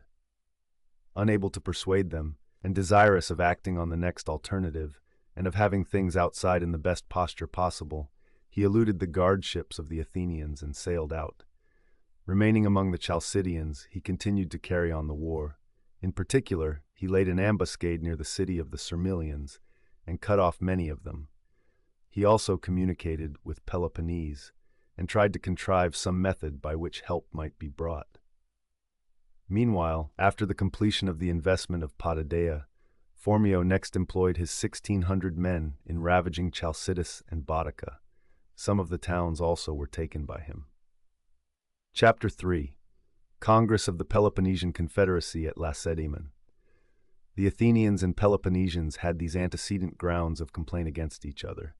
The complaint of Corinth was that her colony of Potidæa and Corinthian and Peloponnesian citizens within it were being besieged, that of Athens against the Peloponnesians that they had incited a town of hers, a member of her alliance and a contributor to her revenue, to revolt, and had come and were openly fighting against her on the side of the Potidæans. For all this, war had not yet broken out. There was still truce for a while, for this was a private enterprise on the part of Corinth. But the siege of Potidæa put an end to her inaction. She had men inside it. Besides, she feared for the place. Immediately summoning the allies to Lacedaemon, she came and loudly accused Athens of breach of the treaty and aggression on the rights of Peloponnese. With her, the Aeginetans, formerly unrepresented from fear of Athens, in secret proved not the least urgent of the advocates for war, asserting that they had not the independence guaranteed to them by the treaty. After extending the summons to any of their allies and others who might have complaints to make of Athenian aggression, the Lacedaemonians held their ordinary assembly and invited them to speak. There were many who came forward and made their several accusations. Among them the Megarians, in a long list of grievances, called special attention to the fact of their exclusion from the ports of the Athenian Empire and the market of Athens, in defiance of the treaty. Last of all, the Corinthians came forward, and having let those who preceded them inflame the Lacedaemonians, now followed with a speech to this effect. Lacedaemonians, the confidence which you feel in your constitution and social order inclines you to receive any reflections of ours on other powers with a certain skepticism. Hence springs your moderation, but hence also the rather limited knowledge which you betray in dealing with foreign politics. Time after time was our voice raised to warn you of the blows about to be dealt us by Athens, and time after time, instead of taking the trouble to ascertain the worth of our communications, you contented yourselves with suspecting the speakers of being inspired by private interest. And so, instead of calling these allies together before the blow fell, you have delayed to do so till we are smarting under it, allies among whom we have not the worst title to speak, as having the greatest complaints to make, complaints of Athenian outrage and Lacedaemonian neglect. Now, if these assaults on the rights of Hellas had been made in the dark, you might be unacquainted with the facts, and it would be our duty to enlighten you. As it is, long speeches are not needed where you see servitude accomplished for some of us, meditated for others, in particular for our allies, and prolonged preparations in the aggressor against the hour of war. Or what, pray, is the meaning of their reception of Corcyra by fraud, and their holding it against us by force? What of the siege of Potidæa, places one of which lies most conveniently for any action against the Thracian towns, while the other would have contributed a very large navy to the Peloponnesians? For all this you are responsible. You it was who first allowed them to fortify their city after the Median War, and afterwards to erect the long walls. You who, then and now, are always depriving of freedom not only those whom they have enslaved, but also those who have as yet been your allies. For the true author of the subjugation of a people is not so much the immediate agent as the power which permits it having the means to prevent it, particularly if that power aspires to the glory of being the liberator of Hellas. We are at last assembled. It has not been easy to assemble, nor even now are our objects defined. We ought not to be still inquiring into the fact of our wrongs, but into the means of our defense. For the aggressors with matured plans to oppose to our indecision have cast threats aside and betaken themselves to action. And we know what are the paths by which Athenian aggression travels, and how insidious is its progress. A degree of confidence she may feel from the idea that your bluntness of perception prevents your noticing her, but it is nothing to the impulse which her advance will receive from the knowledge that you see, but do not care to interfere. You, Lacedaemonians, of all the Hellenes are alone inactive, and defend yourselves not by doing anything but by looking as if you would do something. You alone wait till the power of an enemy is becoming twice its original size, instead of crushing it in its infancy. And yet the world used to say that you were to be depended upon. But in your case, we fear it said more than the truth. The Mede, we ourselves know, had time to come from the ends of the earth to Peloponnese, without any force of yours worthy of the name advancing to meet him. But this was a distant enemy. Well, Athens at all events is a near neighbor, and yet Athens you utterly disregard. Against Athens you prefer to act on the defensive instead of on the offensive, and to make it an affair of chances by deferring the struggle till she has grown far stronger than at first. And yet you know that on the whole, the rock on which the barbarian was wrecked was himself, and that if our present enemy Athens has not again and again annihilated us, we owe it more to her blunders than to your protection. Indeed, expectations from you have before now been the ruin of some, whose faith induced them to omit preparation. We hope that none of you will consider these words of remonstrance to be rather words of hostility. Men remonstrate with friends who are in error, accusations they reserve for enemies who have wronged them. Besides, we consider that we have as good a right as anyone to point out a neighbor's faults, particularly when we contemplate the great contrast between the two national characters, a contrast of which, as far as we can see, you have little perception, having never yet considered what sort of antagonists you will encounter in the Athenians, how widely, how absolutely different from yourselves. The Athenians are addicted to innovation, and their designs are characterized by swiftness alike in conception and execution. You have a genius for keeping what you have got, accompanied by a total want of invention, and when forced to act, you never go far enough. Again, they are adventurous beyond their power and daring beyond their judgment, and in danger they are sanguine. Your want is to attempt less than is justified by your power, to mistrust even what is sanctioned by your judgment, and to fancy that from danger there is no release. Further, there is promptitude on their side against procrastination on yours. They are never at home, you are never from it, for they hope by their absence to extend their acquisitions. You fear by your advance to endanger what you have left behind. They are swift to follow up a success and slow to recoil from a reverse. Their bodies they spend ungrudgingly in their country's cause. Their intellect they jealously husband to be employed in her service. A scheme unexecuted is with them a positive loss, a successful enterprise, a comparative failure. The deficiency created by the miscarriage of an undertaking is soon filled up by fresh hopes, for they alone are enabled to call a thing hoped for a thing got, by the speed with which they act upon their resolutions. Thus they toil on in trouble and danger all the days of their life, with little opportunity for enjoying, being ever engaged in getting. Their only idea of a holiday is to do what the occasion demands, and to them laborious occupation is less of a misfortune than the peace of a quiet life. To describe their character in a word, one might truly say that they were born into the world to take no rest themselves, and to give none to others. Such is Athens, your antagonist. And yet, Lacedaemonians, you still delay, and fail to see that peace stays longest with those who are not more careful to use their power justly than to show their determination not to submit to injustice.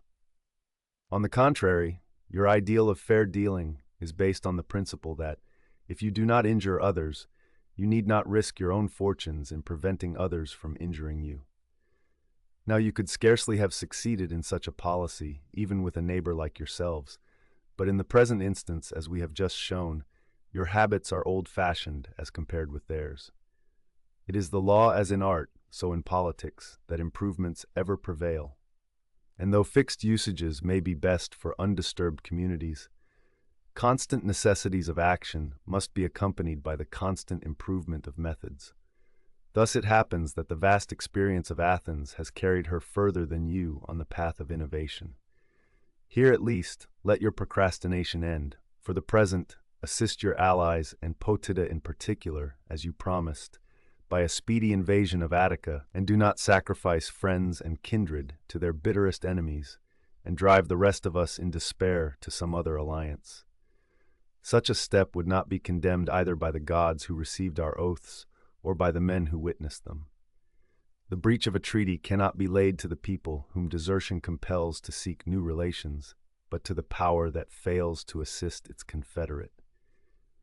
But if you will only act, we will stand by you. It would be unnatural for us to change, and never should we meet with such a congenial ally. For these reasons, choose the right course, and endeavor not to let Peloponnese under your supremacy degenerate from the prestige that it enjoyed under that of your ancestors. Such were the words of the Corinthians. There happened to be Athenian envoys present at Lacedaemon on other business. On hearing the speeches, they thought themselves called upon to come before the Lacedaemonians. Their intention was not to offer a defense on any of the charges which the cities brought against them, but to show on a comprehensive view that it was not a matter to be hastily decided on, but one that demanded further consideration. There was also a wish to call attention to the great power of Athens, and to refresh the memory of the old and enlighten the ignorance of the young, from a notion that their words might have the effect of inducing them to prefer tranquility to war. So they came to the Lacedaemonians and said that they too, if there was no objection, wished to speak to their assembly. They replied by inviting them to come forward. The Athenians advanced and spoke as follows. The object of our mission here was not to argue with your allies, but to attend to the matters on which our state dispatched us. However, the vehemence of the outcry that we hear against us has prevailed on us to come forward. It is not to combat the accusations of the cities. Indeed, you are not the judges before whom either we or they can plead, but to prevent your taking the wrong course on matters of great importance by yielding too readily to the persuasions of your allies. We also wish to show on a review of the whole indictment that we have a fair title to our possessions, and that our country has claims to consideration. We need not refer to remote antiquity. There we could appeal to the voice of tradition, but not to the experience of our audience. But to the Median War and contemporary history we must refer, although we are rather tired of continually bringing this subject forward. In our action during that war, we ran great risk to obtain certain advantages. You had your share in the solid results. Do not try to rob us of all share in the good, that the glory may due us. However, the story shall be told not so much to deprecate hostility as to testify against it, and to show, if you are so ill-advised as to enter into a struggle with Athens, what sort of an antagonist she is likely to prove. We assert that at Marathon we were at the front, and faced the barbarian single-handed. That when he came the second time, unable to cope with him by land, we went on board our ships with all our people, and joined in the action at Salamis. This prevented his taking the Peloponnesian states in detail, and ravaging them with his fleet, when the multitude of his vessels would have made any combination for self-defense impossible. The best proof of this was furnished by the invader himself. Defeated at sea, he considered his power to be no longer what it had been, and retired as speedily as possible with the greater part of his army. Such, then, was the result of the matter, and it was clearly proved that it was on the fleet of Hellas that her cause depended. Well, to this result we contributed three very useful elements, viz., the largest number of ships, the ablest commander, and the most unhesitating patriotism. Our contingent of ships was little less than 2/3 of the whole 400. The commander was Themistocles, through whom chiefly it was that the battle took place in the straits, the acknowledged salvation of our cause. Indeed, this was the reason of your receiving him with honors such as had never been accorded to any foreign visitor. While for daring patriotism we had no competitors. Receiving no reinforcements from behind, seeing everything in front of us already subjugated, we had the spirit, after abandoning our city, after sacrificing our property, instead of deserting the remainder of the league, or depriving them of our services by dispersing, to throw ourselves into our ships and meet the danger, without a thought of resenting your neglect to assist us. We assert, therefore, that we conferred on you quite as much as we received. For you had a stake to fight for. The cities which you had left were still filled with your homes, and you had the prospect of enjoying them again, and your coming was prompted quite as much by fear for yourselves as for us. At all events, you never appeared till we had nothing left to lose. But we left behind us a city that was a city no longer, and staked our lives for a city that had an existence only in desperate hope, and so bore our full share in your deliverance and in ours. But if we had copied others, and allowed fears for our territory to make us give in our adhesion to the Mede before you came, or if we had suffered our ruin to break our spirit and prevent us embarking in our ships, your naval inferiority would have made a sea fight unnecessary, and his objects would have been peaceably attained.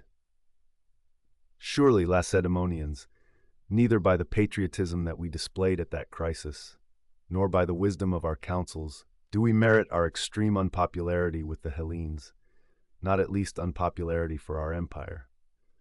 That empire we acquired by no violent means, but because you were unwilling to prosecute to its conclusion the war against the barbarian, and because the allies attached themselves to us and spontaneously asked us to assume the command. And the nature of the case first compelled us to advance our empire to its present height, fear being our principal motive, though honor and interest afterwards came in. And at last, when almost all hated us, when some had already revolted and had been subdued, when you had ceased to be the friends that you once were, and had become objects of suspicion and dislike, it appeared no longer safe to give up our empire, especially as all who left us would fall to you. And no one can quarrel with a people for making, in matters of tremendous risk, the best provision that it can for its interest. You, at all events, Lacedaemonians, have used your supremacy to settle the states in Peloponnese as is agreeable to you. And if at the period of which we were speaking you had persevered to the end of the matter, and had incurred hatred in your command, we are sure that you would have made yourselves just as galling to the allies, and would have been forced to choose between a strong government and danger to yourselves. It follows that it was not a very wonderful action, or contrary to the common practice of mankind, if we did accept an empire that was offered to us, and refused to give it up under the pressure of three of the strongest motives, fear, honor, and interest. And it was not we who set the example, for it has always been law that the weaker should be subject to the stronger. Besides, we believed ourselves to be worthy of our position, and so you thought us till now, when calculations of interest have made you take up the cry of justice, a consideration which no one ever yet brought forward to hinder his ambition when he had a chance of gaining anything by might. And praise is due to all who, if not so superior to human nature as to refuse dominion, yet respect justice more than their position compels them to do.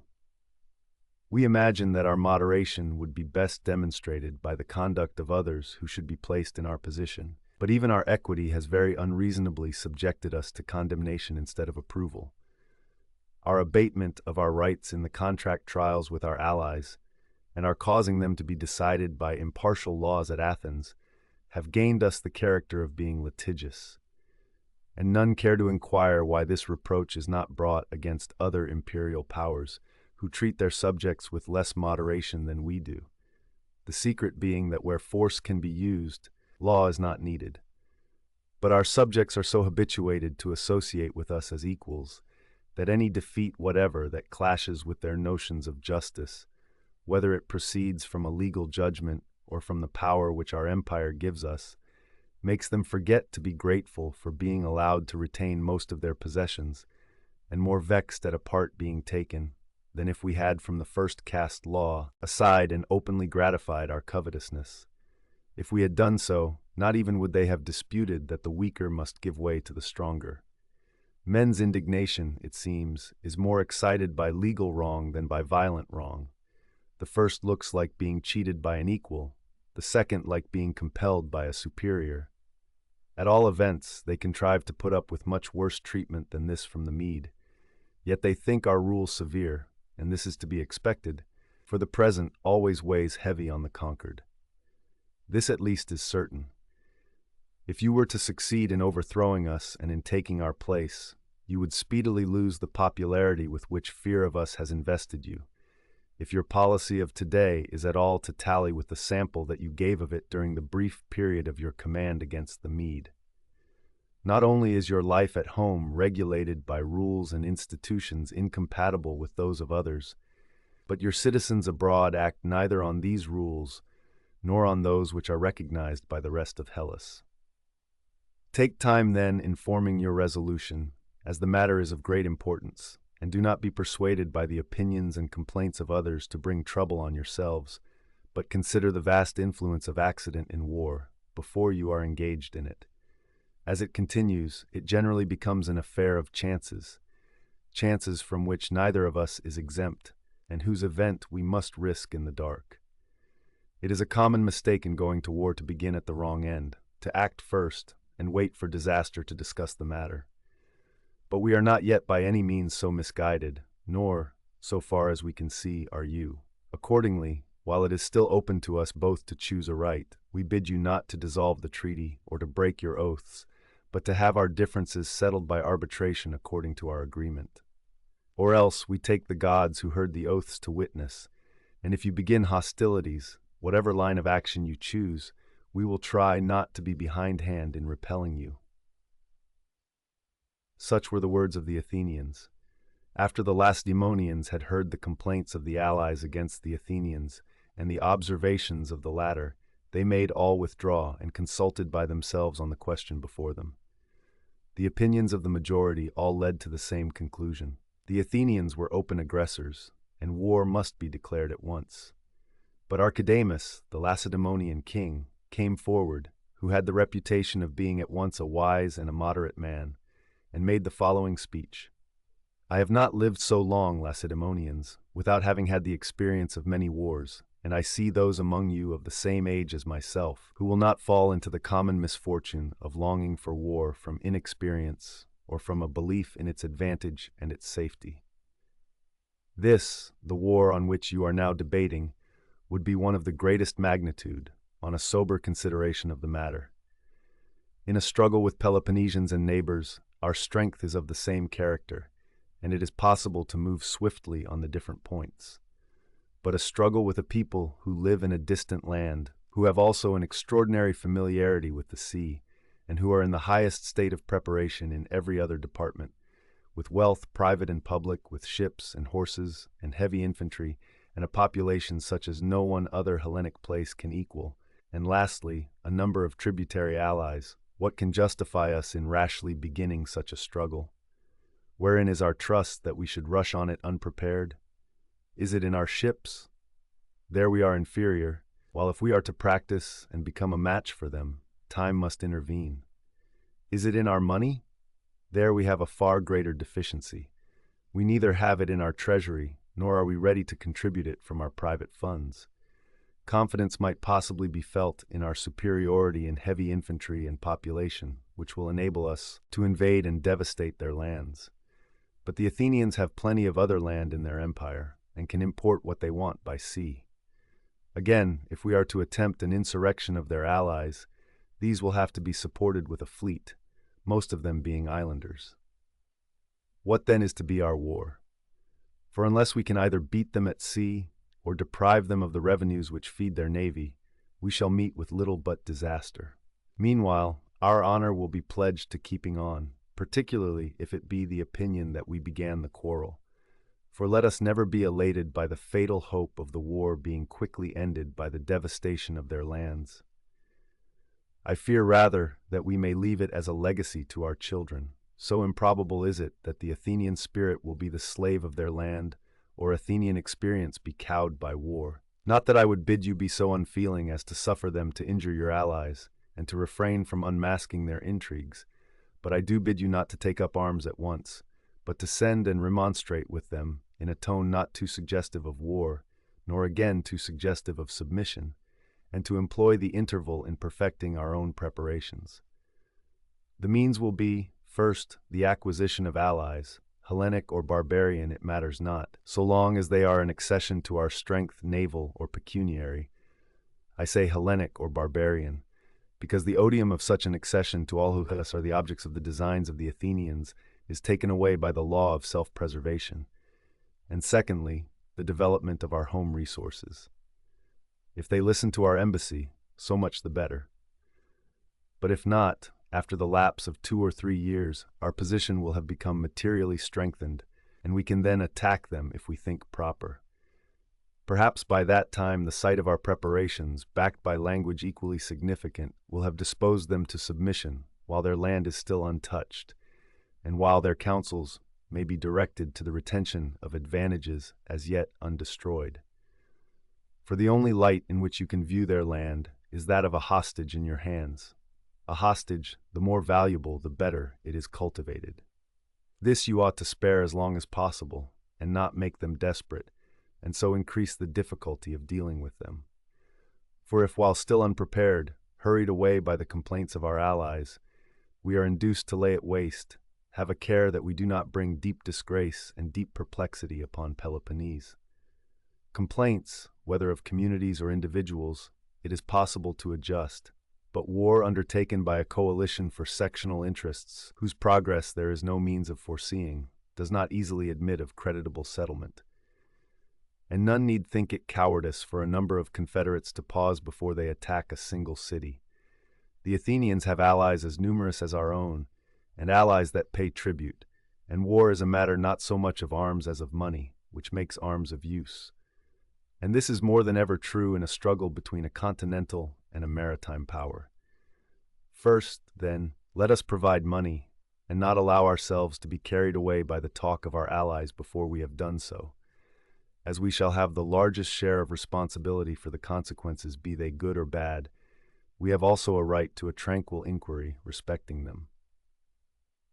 And the slowness and procrastination, the parts of our character that are most assailed by their criticism, need not make you blush. If we undertake the war without preparation, we should, by hastening its commencement, only delay its conclusion. Further, a free and a famous city has through all time been ours. The quality which they condemn is really nothing but a wise moderation. Thanks to its possession, we alone do not become insolent in success and give way less than others in misfortune. We are not carried away by the pleasure of hearing ourselves cheered on to risks which our pious judgment condemns, nor, if annoyed, are we any the more convinced by attempts to exasperate us by accusation. We are both warlike and wise, and it is our sense of order that makes us so. We are warlike because self-control contains honor as a chief constituent, and honor bravery.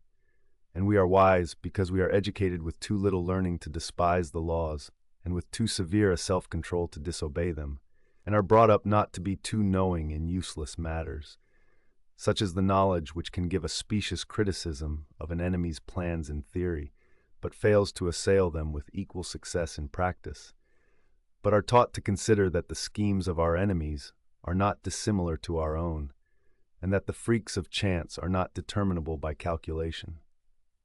In practice, we always base our preparations against an enemy on the assumption that his plans are good. Indeed, it is right to rest our hopes not on a belief in his blunders, but on the soundness of our provisions.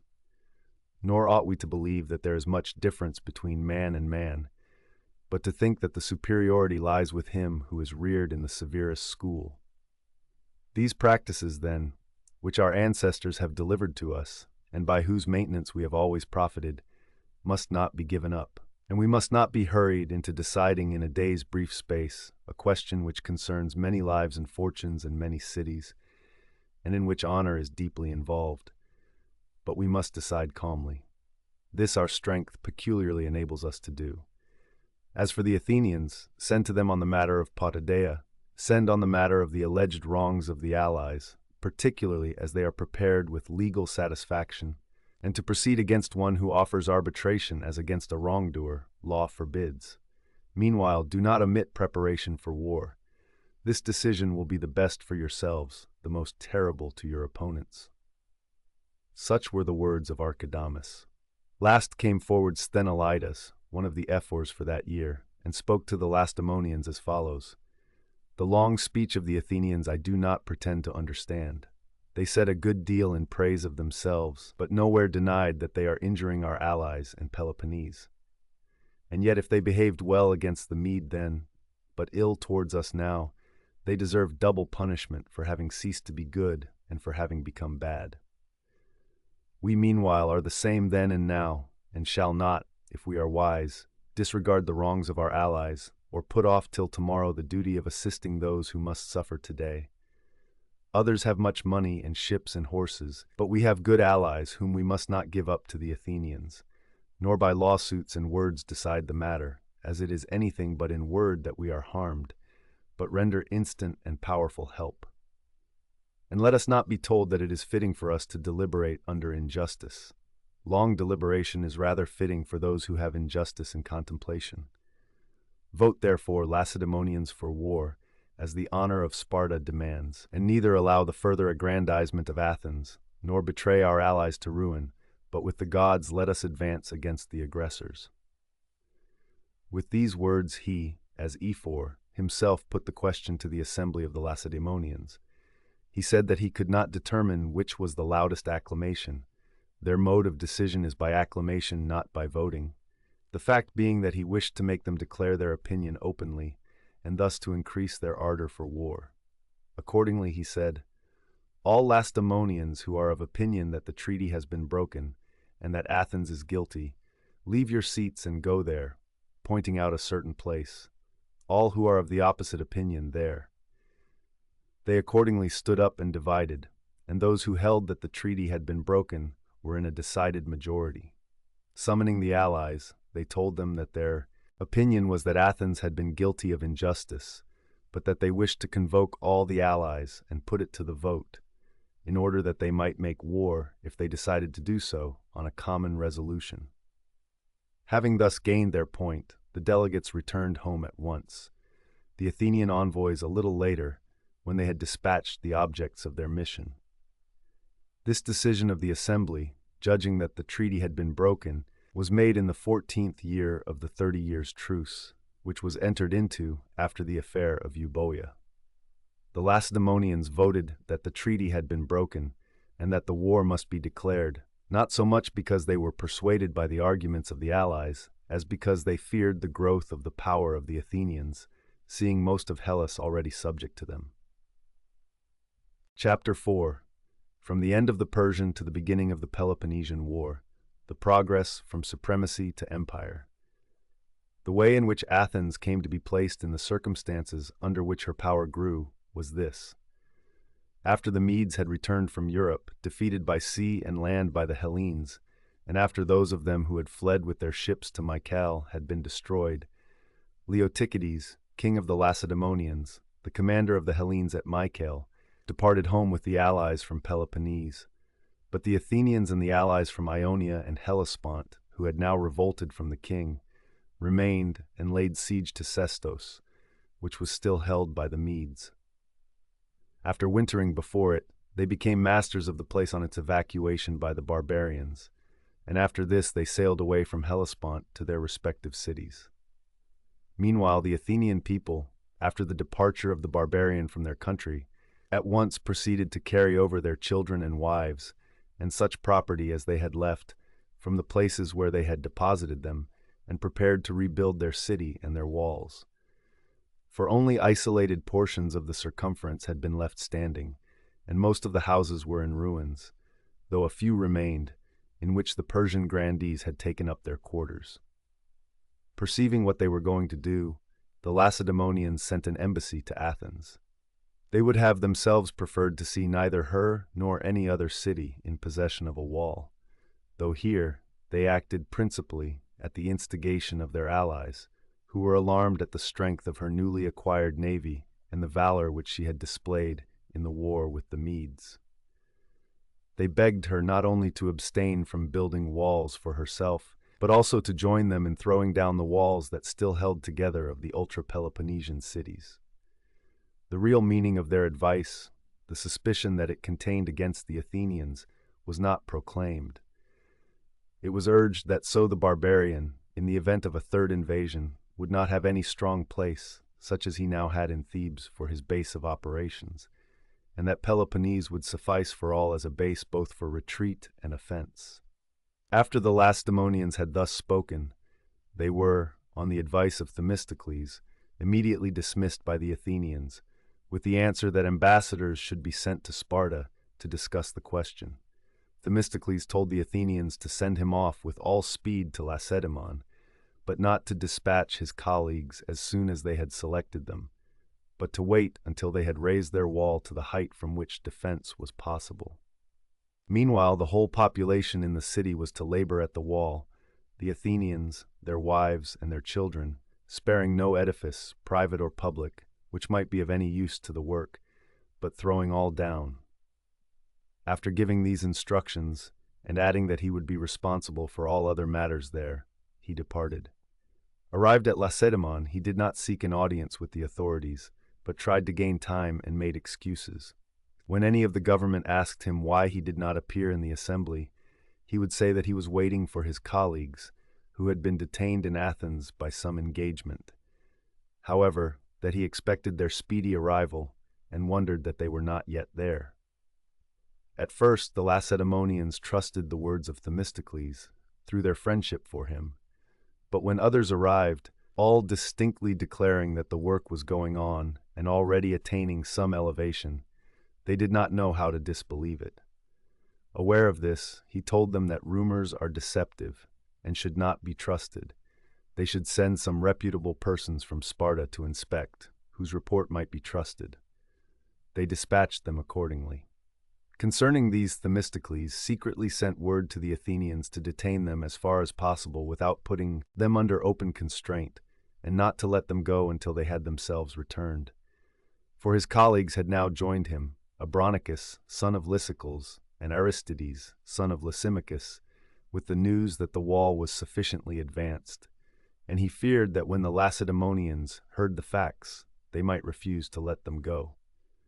So the Athenians detained the envoys according to his message, and Themistocles had an audience with the Lacedaemonians, and at last openly told them that Athens was now fortified sufficiently to protect its inhabitants, that any embassy which the Lacedaemonians or their allies might wish to send to them should in future proceed on the assumption that the people to whom they were going was able to distinguish both its own and the general interests.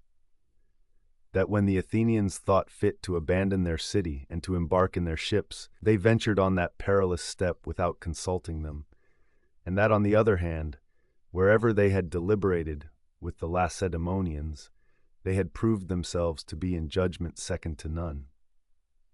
That they now thought it fit that their city should have a wall, and that this would be more for the advantage of both the citizens of Athens and the Hellenic Confederacy. For without equal military strength, it was impossible to contribute equal or fair counsel to the common interest. It followed, he observed, either that all the members of the Confederacy should be without walls, or that the present step should be considered a right one. The Lacedaemonians did not betray any open signs of anger against the Athenians at what they heard. The embassy, it seems, was prompted not by a desire to obstruct, but to guide the counsels of their government. Besides, Spartan feeling was at that time very friendly towards Athens on account of the patriotism which she had displayed in the struggle with the Mede. Still, the defeat of their wishes could not but cause them secret annoyance. The envoys of each state departed home without complaint. In this way the Athenians walled their city in a little while. To this day the building shows signs of the haste of its execution. The foundations are laid of stones of all kinds, and in some places not wrought or fitted, but placed just in the order in which they were brought by the different hands. And many columns, too, from tombs and sculptured stones were put in with the rest. For the bounds of the city were extended at every point of the circumference, and so they laid hands on everything without exception in their haste. Themistocles also persuaded them to finish the walls of Piraeus, which had been begun before, in his year of office as archon, being influenced alike by the fineness of a locality that has 3 natural harbors, and by the great start which the Athenians would gain in the acquisition of power by becoming a naval people. For he first ventured to tell them to stick to the sea, and forthwith began to lay the foundations of the empire. It was by his advice, too, that they built the walls of that thickness which can still be discerned round Piraeus, the stones being brought up by 2 wagons meeting each other. Between the walls thus formed there was neither rubble nor mortar, but great stones hewn square and fitted together, cramped to each other on the outside with iron and lead. About half the height that he intended was finished. His idea was by their size and thickness to keep off the attacks of an enemy. He thought that they might be adequately defended by a small garrison of invalids, and the rest be freed for service in the fleet. For the fleet claimed most of his attention. He saw, as I think, that the approach by sea was easier for the king's army than that by land. He also thought Piraeus more valuable than the upper city. Indeed, he was always advising the Athenians, if a day should come when they were hard pressed by land, to go down into Piraeus and defy the world with their fleet. Thus, therefore, the Athenians completed their wall, and commenced their other buildings immediately after the retreat of the Mede. Meanwhile Pausanias, son of Cleombrotus, was sent out from Lacedaemon as commander-in-chief of the Hellenes, with 20 ships from Peloponnese. With him sailed the Athenians with 30 ships and a number of the other allies. They made an expedition against Cyprus and subdued most of the island, and afterwards against Byzantium, which was in the hands of the Medes, and compelled it to surrender. This event took place while the Spartans were still supreme. But the violence of Pausanias had already begun to be disagreeable to the Hellenes, particularly to the Ionians and the newly liberated populations. These resorted to the Athenians and requested them as their kinsmen to become their leaders, and to stop any attempt at violence on the part of Pausanias. The Athenians accepted their overtures and determined to put down any attempt of the kind, and to settle everything else as their interests might seem to demand. In the meantime, the Lacedaemonians recalled Pausanias for an investigation of the reports which had reached them. Manifold and grave accusations had been brought against him by Hellenes arriving in Sparta, and to all appearance there had been in him more of the mimicry of a despot than of the attitude of a general. As it happened, his recall came just at the time when the hatred which he had inspired had induced the allies to desert him, the soldiers from Peloponnese excepted, and to range themselves by the side of the Athenians. On his arrival at Lacedaemon, he was censured for his private acts of oppression, but was acquitted on the heaviest counts and pronounced not guilty. It must be known that the charge of Medism formed one of the principal, and to all appearance one of the best founded, articles against him. The Lacedaemonians did not, however, restore him to his command, but sent out Dorcas and certain others with a small force, who found the allies no longer inclined to concede to them the supremacy. Perceiving this, they departed, and the Lacedaemonians did not send out any to succeed them. They feared for those who went out a deterioration similar to that observable in Pausanias. Besides, they desired to be rid of the Median War, and were satisfied of the competency of the Athenians for the position, and of their friendship at the time towards themselves. The Athenians, having thus succeeded to the supremacy by the voluntary act of the allies through their hatred of Pausanias, fixed which cities were to contribute money against the barbarian, which ships, their professed object being to retaliate for their sufferings by ravaging the king's country. Now was the time that the office of treasurers for Hellas was first instituted by the Athenians. These officers received the tribute, as the money contributed was called. The tribute was first fixed at 460 talents. The common treasury was at Delos, and the congresses were held in the temple. Their supremacy commenced with independent allies who acted on the resolutions of a common congress. It was marked by the following undertakings in war and in administration during the interval between the Median and the present war, against the barbarian, against their own rebel allies, and against the Peloponnesian powers which would come in contact with them on various occasions. My excuse for relating these events and for venturing on this digression is that this passage of history has been omitted by all my predecessors, who have confined themselves either to Hellenic history before the Median War or the Median War itself. Hellanicus, it is true, did touch on these events in his Athenian history, but he is somewhat concise and not accurate in his dates. Besides, the history of these events contains an explanation of the growth of the Athenian Empire.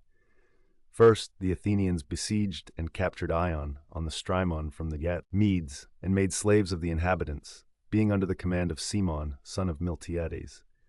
Next, they enslaved Syros, the island in the Aegean, containing a Dolopian population, and colonized it themselves.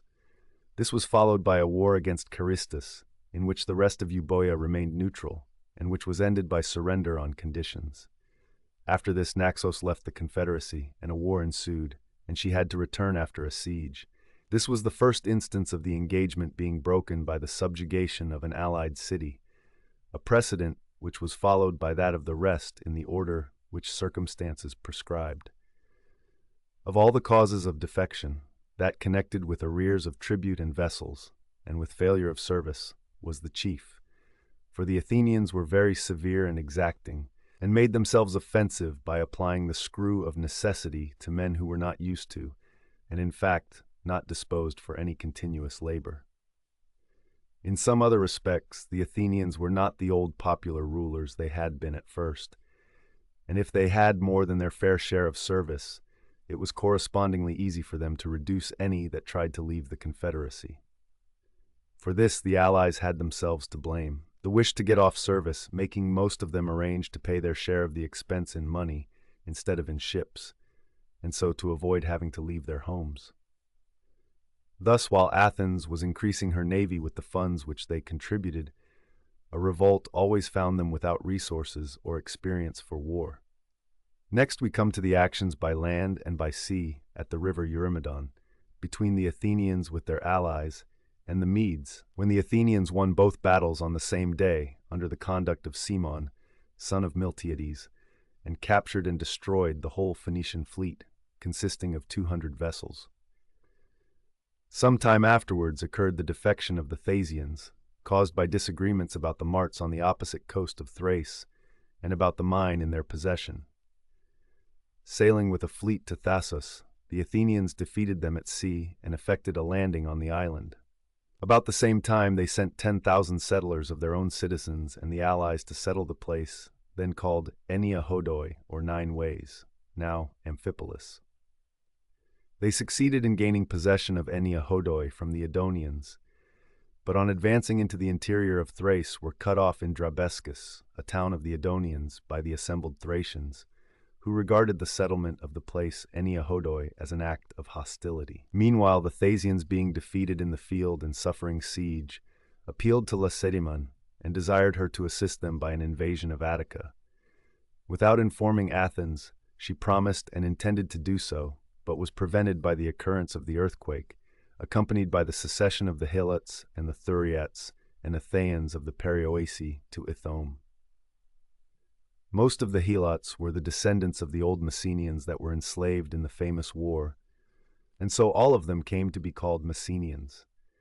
So the Lacedaemonians, being engaged in a war with the rebels in Ithome, the Thasians in the third year of the siege obtained terms from the Athenians by raising their walls, delivering up their ships, and arranging to pay the moneys demanded at once, and tribute in future, giving up their possessions on the continent together with the mine. The Lacedaemonians, meanwhile, finding the war against the rebels in Ithome likely to last, invoked the aid of their allies, and especially of the Athenians, who came in some force under the command of seamen. The reason for this pressing summons lay in their reputed skill in siege operations. A long siege had taught the Lacedaemonians their own deficiency in this art, else they would have taken the place by assault. The first open quarrel between the Lacedaemonians and Athenians arose out of this expedition. The Lacedaemonians, when assault failed to take the place, apprehensive of the enterprising and revolutionary character of the Athenians, and further looking upon them as of alien extraction, began to fear that, if they remained, they might be tempted by the besieged in Ithome to attempt some political changes. They accordingly dismissed them alone of the allies, without declaring their suspicions, but merely saying that they had now no need of them. But the Athenians, aware that their dismissal did not proceed from the more honorable reason of the two, but from suspicions which had been conceived, went away deeply offended, and conscious of having done nothing to merit such treatment from the Lacedaemonians. And the instant that they returned home, they broke off the alliance which had been made against the Mede, and allied themselves with Sparta's enemy Argos, each of the contracting parties taking the same oaths and making the same alliance with the Thessalians. Meanwhile, the rebels in Ithome, unable to prolong further a 10 years' resistance, surrendered to Lacedaemon, the conditions being that they should depart from Peloponnese under safe conduct and should never set foot in it again. Anyone who might hereafter be found there was to be the slave of his captor. It must be known that the Lacedaemonians had an old oracle from Delphi to the effect that they should let go the suppliant of Zeus at Ithome. So they went forth with their children and their wives, and being received by Athens from the hatred that she now felt for the Lacedaemonians, were located at Naupactus, which she had lately taken from the Ozolian Locrians. The Athenians received another addition to their confederacy in the Megarians, who left the Lacedaemonian alliance, annoyed by a war about boundaries forced on them by Corinth. The Athenians occupied Megara and Pegae, and built the Megarians their long walls from the city to Nisaea, in which they placed an Athenian garrison. This was the principal cause of the Corinthians conceiving such a deadly hatred against Athens.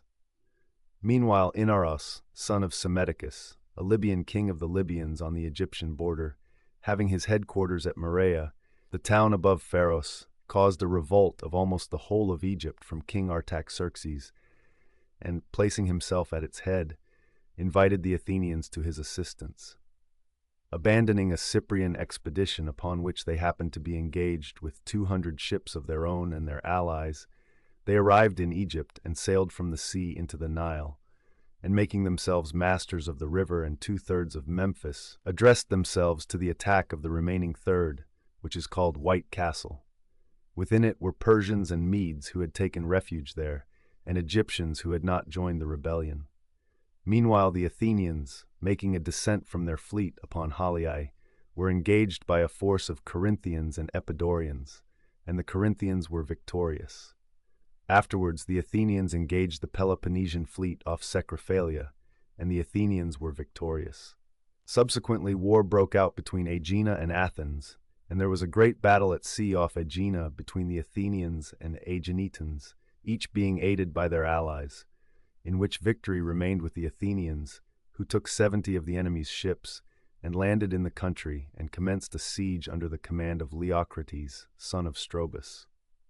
Upon this the Peloponnesians, desirous of aiding the Aeginetans, threw into Aegina a force of 300 heavy infantry who had before been serving with the Corinthians and Epidaurians. Meanwhile, the Corinthians and their allies occupied the heights of Geronea and marched down into the Megarid in the belief that, with a large force absent in Aegina and Egypt, Athens would be unable to help the Megarians without raising the siege of Aegina. But the Athenians, instead of moving the army of Aegina, raised a force of the old and young men that had been left in the city and marched into the Megarid under the command of Myronides. After a drawn battle with the Corinthians, the rival hosts parted, each with the impression that they had gained the victory. The Athenians, however, if anything, had rather the advantage, and on the departure of the Corinthians set up a trophy. Urged by the taunts of the elders in their city, the Corinthians made their preparations, and about 12 days afterwards came and set up their trophy as victors. Sallying out from Megara, the Athenians cut off the party that was employed in erecting the trophy, and engaged and defeated the rest. In the retreat of the vanquished army, a considerable division, pressed by the pursuers and mistaking the road, dashed into a field on some private property, with a deep trench all round it, and no way out. Being acquainted with the place, the Athenians hemmed their front with heavy infantry, and placing the light troops round in a circle, stoned all who had gone in. Corinth here suffered a severe blow. The bulk of her army continued its retreat home. About this time the Athenians began to build the long walls to the sea, that towards Phalerum and that towards Piraeus. Meanwhile the Phocians made an expedition against Doris, the old home of the Lacedaemonians, containing the towns of Boom, Catinium, and Erineum. They had taken one of these towns, when the Lacedaemonians under Nicomedes, son of Cleombrotus, commanding for King Pleistoanax, son of Pausanias, who was still a minor, came to the aid of the Dorians with 1,500 heavy infantry of their own and 10,000 of their allies. After compelling the Phocians to restore the town on conditions, they began their retreat. The route by sea across the Chrysaean Gulf exposed them to the risk of being stopped by the Athenian fleet. That across Geronea seemed scarcely safe, the Athenians holding Megara and Pegae. For the pass was a difficult one, and was always guarded by the Athenians, and in the present instance, the Lacedaemonians had information that they meant to dispute their passage. So they resolved to remain in Boeotia and to consider which would be the safest line of march. They had also another reason for this resolve. Secret encouragement had been given them by a party in Athens, who hoped to put an end to the reign of democracy and the building of the long walls. Meanwhile, the Athenians marched against them with their whole levy and 1,000 Argives, and the respective contingents of the rest of their allies. Altogether, they were 14,000 strong. The march was prompted by the notion that the Lacedaemonians were at a loss how to effect their passage, and also by suspicions of an attempt to overthrow the democracy. Some cavalry also joined the Athenians from their Thessalian allies, but these went over to the Lacedaemonians during the battle. The battle was fought at Tanagra in Boeotia. After heavy loss on both sides, victory declared for the Lacedaemonians and their allies. After entering the Megarid and cutting down the fruit trees, the Lacedaemonians returned home across Geronea and the Isthmus. 62 days after the battle, the Athenians marched into Boeotia under the command of Myronides, defeated the Boeotians in battle at Oenophyta, and became masters of Boeotia and Phocis. They dismantled the walls of the Tanagraeans, took 100 of the richest men of the Opuntian Locrians as hostages, and finished their own long walls. This was followed by the surrender of the Aeginetans to Athens on conditions. They pulled down their walls, gave up their ships, and agreed to pay tribute in future. The Athenians sailed round Peloponnese under Tolmides, son of Ptolemaeus, burnt the arsenal of Lacedaemon, took Chalcis, a town of the Corinthians, and in a descent upon Sicyon defeated the Sicyonians in battle. Meanwhile, the Athenians in Egypt and their allies were still there, and encountered all the vicissitudes of war. First, the Athenians were masters of Egypt, and the king sent Megabazus, a Persian, to Lacedaemon with money to bribe the Peloponnesians to invade Attica and so draw off the Athenians from Egypt. Finding that the matter made no progress and that the money was only being wasted, he recalled Megabazus with the remainder of the money and sent Megabuzus, son of Zopyrus, a Persian, with a large army to Egypt. Arriving by land, he defeated the Egyptians and their allies in a battle, and drove the Hellenes out of Memphis, and at length shut them up in the island of Prosopolis, where he besieged them for a year and 6 months. At last, draining the canal of its waters, which he diverted into another channel, he left their ships high and dry and joined most of the island to the mainland, and then marched over on foot and captured it. Thus, the enterprise of the Hellenes came to ruin after 6 years of war. Of all that large host, a few traveling through Libya reached Cyrene in safety, but most of them perished. And thus Egypt returned to its subjection to the king, except Emerteus, the king in the marshes, whom they were unable to capture from the extent of the marshmen being also the most warlike of the Egyptians. Inaros, the Libyan king, the sole author of the Egyptian revolt, was betrayed, taken, and crucified. Meanwhile, a relieving squadron of 50 vessels had sailed from Athens and the rest of the Confederacy for Egypt. They put into shore at the Mendesian mouth of the Nile, in total ignorance of what had occurred. Attacked on the land side by the troops and from the sea by the Phoenician navy, most of the ships were destroyed, the few remaining being saved by retreat. Such was the end of the great expedition of the Athenians and their allies to Egypt. Meanwhile, Orestes, son of Echecratidas, the Thessalian king, being in exile from Thessaly, persuaded the Athenians to restore him. Taking with them the Boeotians and Phocians, their allies, the Athenians marched to Pharsalus in Thessaly. They became masters of the country, though only in the immediate vicinity of the camp, beyond which they could not go for fear of the Thessalian cavalry. But they failed to take the city or to attain any of the other objects of their expedition, and returned home with Orestes without having effected anything. Not long after this, 1,000 of the Athenians embarked in the vessels that were at Pegae. Pegae, it must be remembered, was now theirs, and sailed along the coast to Sicyon under the command of Pericles, son of Xanthippus. Landing in Sicyon and defeating the Sicyonians who engaged them, they immediately took with them the Achaeans, and, sailing across, marched against and laid siege to Oeniade in Acarnania. Failing, however, to take it, they returned home. 3 years afterwards, a truce was made between the Peloponnesians and Athenians for 5 years. Released from Hellenic war, the Athenians made an expedition to Cyprus with 200 vessels of their own and their allies, under the command of Cimon. 60 of these were detached to Egypt at the instance of Emerteus, the king in the marshes. The rest laid siege to Kidium, from which, however, they were compelled to retire by the death of Cimon and by scarcity of provisions. Sailing off Salamis in Cyprus, they fought with the Phoenicians, Cyprians, and Cilicians by land and sea, and being victorious on both elements departed home, and with them the return squadron from Egypt. After this, the Lacedaemonians marched out on a sacred war, and, becoming masters of the temple at Delphi, it in the hands of the Delphians. Immediately after their retreat, the Athenians marched out, became masters of the temple, and placed it in the hands of the Phocians.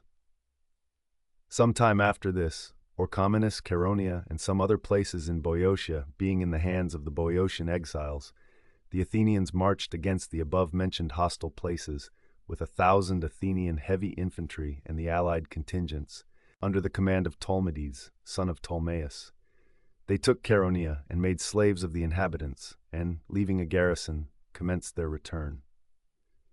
On their road, they were attacked at Coronea by the Boeotian exiles from Orchomenus, with some Locrians and Euboean exiles, and others who were of the same way of thinking, were defeated in battle, and some killed, others taken captive. The Athenians evacuated all Boeotia by a treaty providing for the recovery of the men, and the exiled Boeotians returned, and with all the rest regained their independence. This was soon afterwards followed by the revolt of Euboea from Athens. Pericles had already crossed over with an army of Athenians to the island, when news was brought to him that Megara had revolted, that the Peloponnesians were on the point of invading Attica, and that the Athenian garrison had been cut off by the Megarians, with the exception of a few who had taken refuge in Nicaea. The Megarians had introduced the Corinthians, Sicyonians, and Epidaurians into the town before they revolted. Meanwhile, Pericles brought his army back in all haste from Euboea, After this, the Peloponnesians marched into Attica as far as Eleusis and Thrius, ravaging the country under the conduct of King Pleistoanax, the son of Pausanias, and without advancing further returned home. The Athenians then crossed over again to Euboea under the command of Pericles, and subdued the whole of the island. All but Histiaea was settled by convention. The Histiaeans they expelled from their homes and occupied their territory themselves.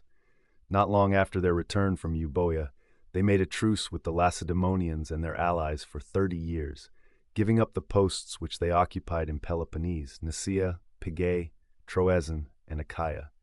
In the 6th year of the truce, war broke out between the Samians and Milesians about Priene.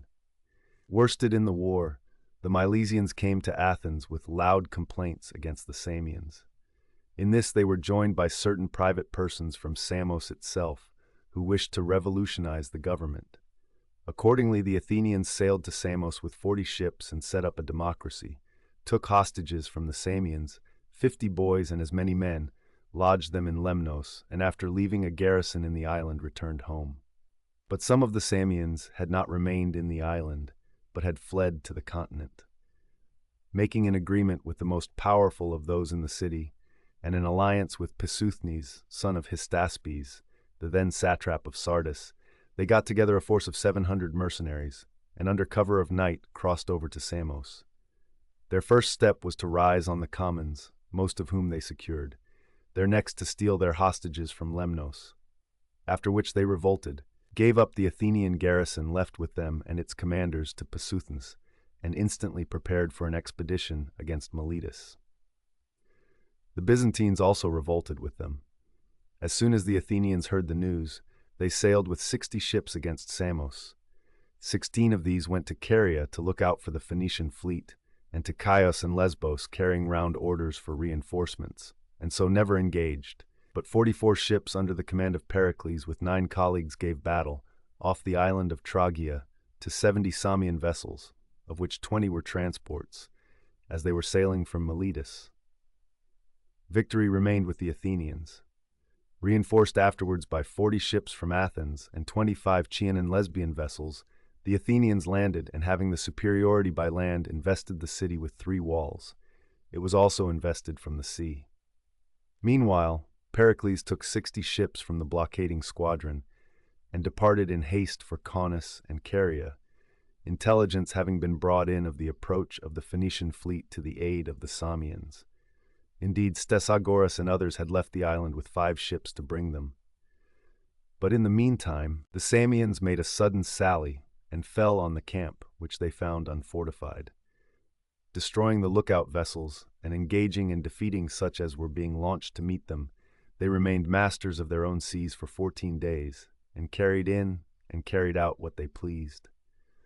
But on the arrival of Pericles, they were once more shut up. Fresh reinforcements afterwards arrived, 40 ships from Athens with Thucydides, Hagnon, and Phormio, 20 with Tlepolemus and Anticles, and 30 vessels from Chios and Lesbos. After a brief attempt at fighting, the Samians, unable to hold out, were reduced after a 9-month siege and surrendered on conditions. They razed their walls, gave hostages, delivered up their ships, and arranged to pay the expenses of the war by installments. The Byzantines also agreed to be subject as before. Chapter 5. Second Congress at Lacedaemon, Preparations for War and Diplomatic Skirmishes of Cylon Pausanias, Themistocles.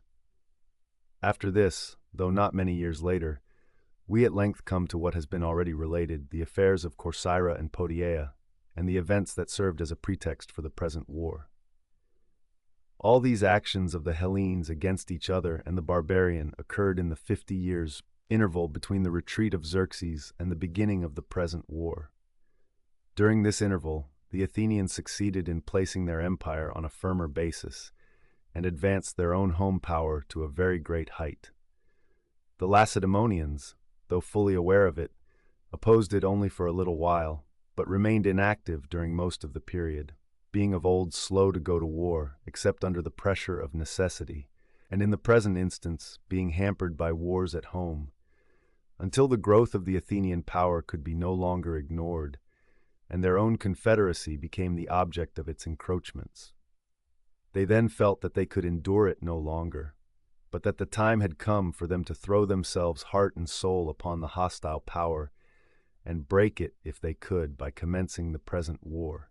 And though the Lacedaemonians had made up their own minds on the fact of the breach of the treaty and the guilt of the Athenians, yet they sent to Delphi and inquired of the god whether it would be well with them if they went to war, and as it is reported, received from him the answer that if they put their whole strength into the war, victory would be theirs, and the promise that he himself would be with them, whether invoked or uninvoked.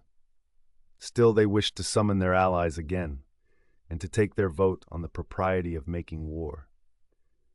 After the ambassadors from the Confederates had arrived and a congress had been convened, they all spoke their minds, most of them denouncing the Athenians and demanding that the war should begin.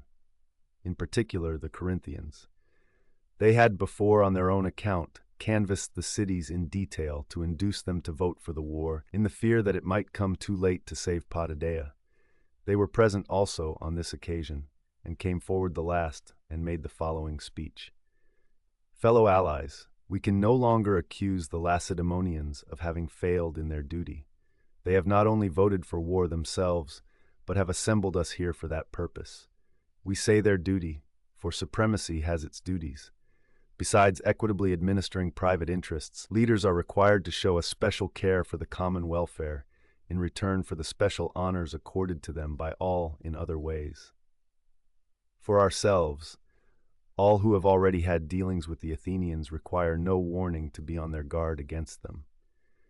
The states more inland and out of the highway of communication should understand that, if they omit to support the coast powers, the result will be to injure the transit of their produce for exportation and the reception in exchange of their imports from the sea. And they must not be careless judges of what is now said as if it had nothing to do with them, but must expect that the sacrifice of the powers on the coast will one day be followed by the extension of the danger to the interior, and must recognize that their own interests are deeply involved in this discussion. For these reasons, they should not hesitate to exchange peace for war.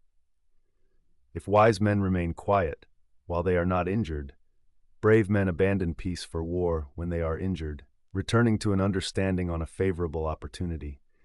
In fact, they are neither intoxicated by their success in war, nor disposed to take an injury for the sake of the delightful tranquility of peace. Indeed, to falter for the sake of such delights is, if you remain inactive, the quickest way of losing the sweets of repose to which you cling. While to conceive extravagant pretensions from success in war is to forget how hollow is the confidence by which you are elated. For if many ill-conceived plans have succeeded through the still greater fatuity of an opponent, many more, apparently well laid, have on the contrary ended in disgrace. The confidence with which we form our schemes is never completely justified in their execution. Speculation is carried on in safety, but when it comes to action, fear causes failure. To apply these rules to ourselves, if we are now kindling war, it is under the pressure of injury, with adequate grounds of complaint, and after we have chastised the Athenians, we will in season desist. We have many reasons to expect success. First, superiority in numbers and in military experience, and secondly, our general and unvarying obedience in the execution of orders. The naval strength which they possess shall be raised by us from our respective antecedent resources, and from the moneys at Olympia and Delphi. A loan from these enables us to seduce their foreign sailors by the offer of higher pay, for the power of Athens is more mercenary than national, while ours will not be exposed to the same risk, as its strength lies more in men than in money. A single defeat at sea is in all likelihood their ruin. Should they hold out, in that case, there will be the more time for us to exercise ourselves in naval matters. And as soon as we have arrived at an equality in science, we need scarcely ask whether we shall be their superiors in courage. For the advantages that we have by nature they cannot acquire by education, while their superiority in science must be removed by our practice. The money required for these objects shall be provided by our contributions. Nothing, indeed, could be more monstrous than the suggestion that, while their allies never tire of contributing for their own servitude, we should refuse to spend for vengeance and self-preservation the treasure which by such refusal we shall forfeit to Athenian rapacity and see employed for our own ruin. We have also other ways of carrying on the war, such as revolt of their allies, the surest method of depriving them of their revenues, which are the source of their strength, and establishment of fortified positions in their country, and various operations which cannot be foreseen at present. For war of all things proceeds least upon definite rules, but draws principally upon itself for contrivances to meet an emergency. And in such cases, the party who faces the struggle and keeps his temper best meets with most security, and he who loses his temper about it with correspondent disaster. Let us also reflect that if it was merely a number of disputes of territory between rival neighbors, it might be borne. But here we have an enemy in Athens that is a match for our whole coalition, and more than a match for any of its members, so that unless as a body and as individual nationalities and individual cities we make an unanimous stand against her, she will easily conquer us, divided and in detail. That conquest, terrible as it may sound, would, it must be known, have no other end than slavery pure and simple, a word which Peloponnese cannot even hear whispered without disgrace, or without disgrace see so many states abused by one. Meanwhile, the opinion would be either that we were justly so used, or that we put up with it from cowardice, and were proving degenerate sons in not even securing for ourselves the freedom which our fathers gave to Hellas, and in allowing the establishment in Hellas of a tyrant state, though in individual states we think it our duty to put down sole rulers. And we do not know how this conduct can be held free from three of the gravest failings: want of sense, of courage, or of vigilance. For we do not suppose that you have taken refuge in that contempt of an enemy which has proved so fatal in so many instances, a feeling which from the numbers that it has ruined has come to be called not contemptuous but contemptible. There is, however, no advantage in reflections on the past further than may be of service to the present. For the future we must provide by maintaining what the present gives us and redoubling our efforts. It is hereditary to us to win virtue as the fruit of labor, and you must not change the habit, even though you should have a slight advantage in wealth and resources. For it is not right that what was won in want should be lost in plenty. No, we must boldly advance to the war for many reasons. The god has commanded it and promised to be with us, and the rest of Hellas will all join in the struggle, part from fear, part from interest. You will be the first to break a treaty which the god, in advising us to go to war, judges to be violated already, but rather to support a treaty that has been outraged. Indeed, treaties are broken not by resistance but by aggression. Your position, therefore, from whatever quarter you may view it, will amply justify you in going to war, and this step we recommend in the interests of all, bearing in mind that identity of interest is the surest of bonds, whether between states or individuals. Delay not, therefore, to assist Potidæa, a Dorian city besieged by Ionians, which is quite a reversal of the order of things, nor to assert the freedom of the rest. It is impossible for us to wait any longer, when waiting can only mean immediate disaster for some of us, and, if it comes to be known that we have conferred but do not venture to protect ourselves, like disaster in the near future for the rest. Delay not, fellow allies, but convinced of the necessity of the crisis and the wisdom of this counsel, vote for the war, undeterred by its immediate terrors, but looking beyond to the lasting peace by which it will be succeeded. Out of war peace gains fresh stability, but to refuse to abandon repose for war is not so sure a method of avoiding danger. We must believe that the tyrant city that has been established in Hellas has been established against all alike, with a program of universal empire, part fulfilled, part in contemplation. Let us then attack and reduce it, and win future security for ourselves and freedom for the Hellenes who are now enslaved. Such were the words of the Corinthians. The Lacedaemonians, having now heard all give their opinion, took the vote of all the allied states present in order, great and small alike, and the majority voted for war. This decided, it was still impossible for them to commence at once from their want of preparation, but it was resolved that the means requisite were to be procured by the different states, and that there was to be no delay. And indeed, in spite of the time occupied with the necessary arrangements, Less than a year elapsed before Attica was invaded, and the war openly begun. This interval was spent in sending embassies to Athens, charged with complaints, in order to obtain as good a pretext for war as possible, in the event of her paying no attention to them. The first Lacedaemonian embassy was to order the Athenians to drive out the curse of the goddess, the history of which is as follows. In former generations there was an Athenian of the name of Cylon, a victor at the Olympic Games, of good birth and powerful position, who had married a daughter of Theagenes, a Megarian, at that time tyrant of Megara. Now this Cylon was inquiring at Delphi, when he was told by the god to seize the Acropolis of Athens on the grand festival of Zeus. Accordingly, procuring a force from Theagenes and persuading his friends to join him, when the Olympic festival in Peloponnese came, he seized the Acropolis with the intention of making himself tyrant, thinking that this was the grand festival of Zeus, and also an occasion appropriate for a victor at the Olympic Games. Whether the grand festival that was meant was in Attica or elsewhere was a question which he never thought of, and which the oracle did not offer to solve. For the Athenians also have a festival which is called the Grand Festival of Zeus Melicios or Gracious, viz., the Diasia. It is celebrated outside the city, and the whole people sacrifice not real victims, but a number of bloodless offerings peculiar to the country. However, fancying he had chosen the right time, he made the attempt. As soon as the Athenians perceived it, they flocked in, one and all, from the country, and sat down and laid siege to the citadel. But as time went on, weary of the labor of blockade, most of them departed, the responsibility of keeping guard being left to the 9 archons, with plenary powers to arrange everything according to their good judgment. It must be known that at that time most political functions were discharged by the 9 archons.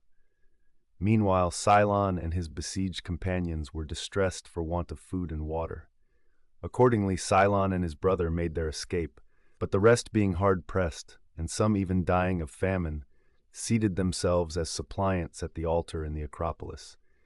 The Athenians, who were charged with the duty of keeping guard, when they saw them at the point of death in the temple, raised them up on the understanding that no harm should be done to them, led them out, and slew them.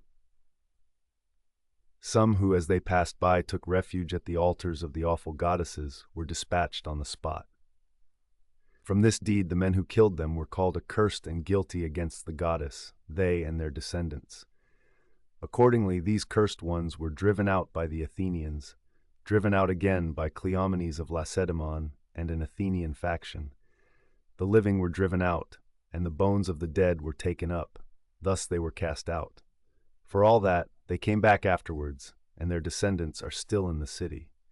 This, then, was the curse that the Lacedaemonians ordered them to drive out. They were actuated primarily, as they pretended, by a care for the honor of the gods. But they also know that Pericles, son of Xanthippus, was connected with the curse on his mother's side, and they thought that his banishment would materially advance their designs on Athens. Not that they really hoped to succeed in procuring this. They rather thought to create a prejudice against him in the eyes of his countrymen, from the feeling that the war would be partly caused by his misfortune. For being the most powerful man of his time, and the leading Athenian statesman, he opposed the Lacedaemonians in everything, and would have no concessions, but ever urged the Athenians on to war. The Athenians retorted by ordering the Lacedaemonians to drive out the curse of Tanarus. The Lacedaemonians had once raised up some Helot suppliants from the temple of Poseidon at Taenarus, led them away and slain them, for which they believed the great earthquake at Sparta to have been a retribution. The Athenians also ordered them to drive out the curse of the goddess of the brazen house, the history of which is as follows. After Pausanias, the Lacedaemonian, had been recalled by the Spartans from his command in the Hellespont, this is his first recall, and had been tried by them, and acquitted, not being again sent out in a public capacity, he took a galley of Hermione on his own responsibility, without the authority of the Lacedaemonians, and arrived as a private person in the Hellespont. He came ostensibly for the Hellenic War, really to carry on his intrigues with the king, which he had begun before his recall, being ambitious of reigning over Hellas. the circumstance which first enabled him to lay the king under an obligation and to make a beginning of the whole design was this. Some connections and kinsmen of the king had been taken in Byzantium on its capture from the Medes when he was first there after the return from Cyprus. These captives he sent off to the king without the knowledge of the rest of the allies, the account being that they had escaped from him. He managed this with the help of Gongylus, an Eretrian, whom he had placed in charge of Byzantium and the prisoners. He also gave Gongylus a letter for the king, the contents of which were as follows, as was afterwards discovered. Pausanias, the general of Sparta, anxious to do you a favor, sends you these his prisoners of war. I propose also, with your approval, to marry your daughter, and to make Sparta and the rest of Hellas subject to you. I may say that I think I am able to do this with your cooperation. Accordingly, if any of this please you, send a safe man to the sea through whom we may in future conduct our correspondence. This was all that was revealed in the writing, and Xerxes was pleased with the letter. He sent off Artabazus, son of Pharnaces, to the sea with orders to supersede Megabates, the previous governor in the satrapy of Daskylion, and to send over as quickly as possible to Pausanias at Byzantium a letter which he entrusted to him, to show him the royal signet, and to execute any commission which he might receive from Pausanias on the king's matters with all care and fidelity. Artabazus on his arrival carried the king's orders into effect, and sent over the letter, which contained the following answer. Thus saith King Xerxes to Pausanias, for the men whom you have saved for me across sea from Byzantium, an obligation is laid up for you in our house, recorded forever, and with your proposals I am well pleased. Let neither night nor day stop you from diligently performing any of your promises to me, neither for cost of gold nor of silver let them be hindered, nor yet for number of troops, wherever it may be that their presence is needed. But with Artabazus, an honorable man whom I send you, boldly advance my objects and yours, as may be most for the honor and interest of us both. Before held in high honor by the Hellenes as the hero of Plataea, Pausanias, after the receipt of this letter, became prouder than ever, and could no longer live in the usual style, but went out of Byzantium in a Median dress, was attended on his march through Thrace by a bodyguard of Medes and Egyptians, kept a Persian table, and was quite unable to contain his intentions, but betrayed by his conduct in trifles what his ambition looked one day to enact on a grander scale. He also made himself difficult of access, and displayed so violent a temper to every one without exception that no one could come near him. Indeed, this was the principal reason why the Confederacy went over to the Athenians. The above-mentioned conduct, coming to the ears of the Lacedaemonians, occasioned his first recall. And after his second voyage out in the ship of Hermione, without their orders, he gave proofs of similar behavior.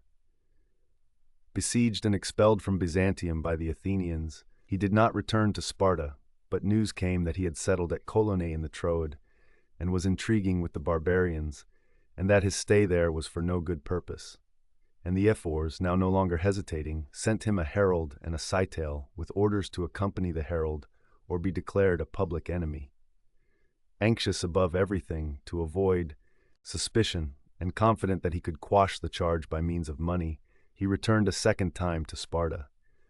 At first thrown into prison by the ephors, whose powers enable them to do this to the king, soon compromised the matter and came out again, and offered himself for trial to any who wished to institute an inquiry concerning him.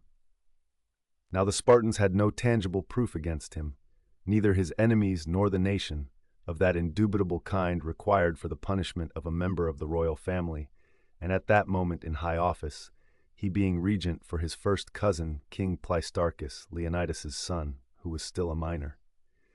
But by his contempt of the laws and imitation of the barbarians, he gave grounds for much suspicion of his being discontented with things established. All the occasions on which he had in any way departed from the regular customs were passed in review, and it was remembered that he had taken upon himself to have inscribed on the tripod at Delphi, which was dedicated by the Hellenes as the first fruits of the spoil of the Medes, the following couplet. The Mede defeated, great Pausanias raised this monument, that Phoebus might be praised. At the time, the Lacedaemonians had at once erased the couplet and inscribed the names of the cities that had aided in the overthrow of the barbarian and dedicated the offering. Yet it was considered that Pausanias had here been guilty of a grave offense, which, interpreted by the light of the attitude which he had since assumed, gained a new significance and seemed to be quite in keeping with his present schemes.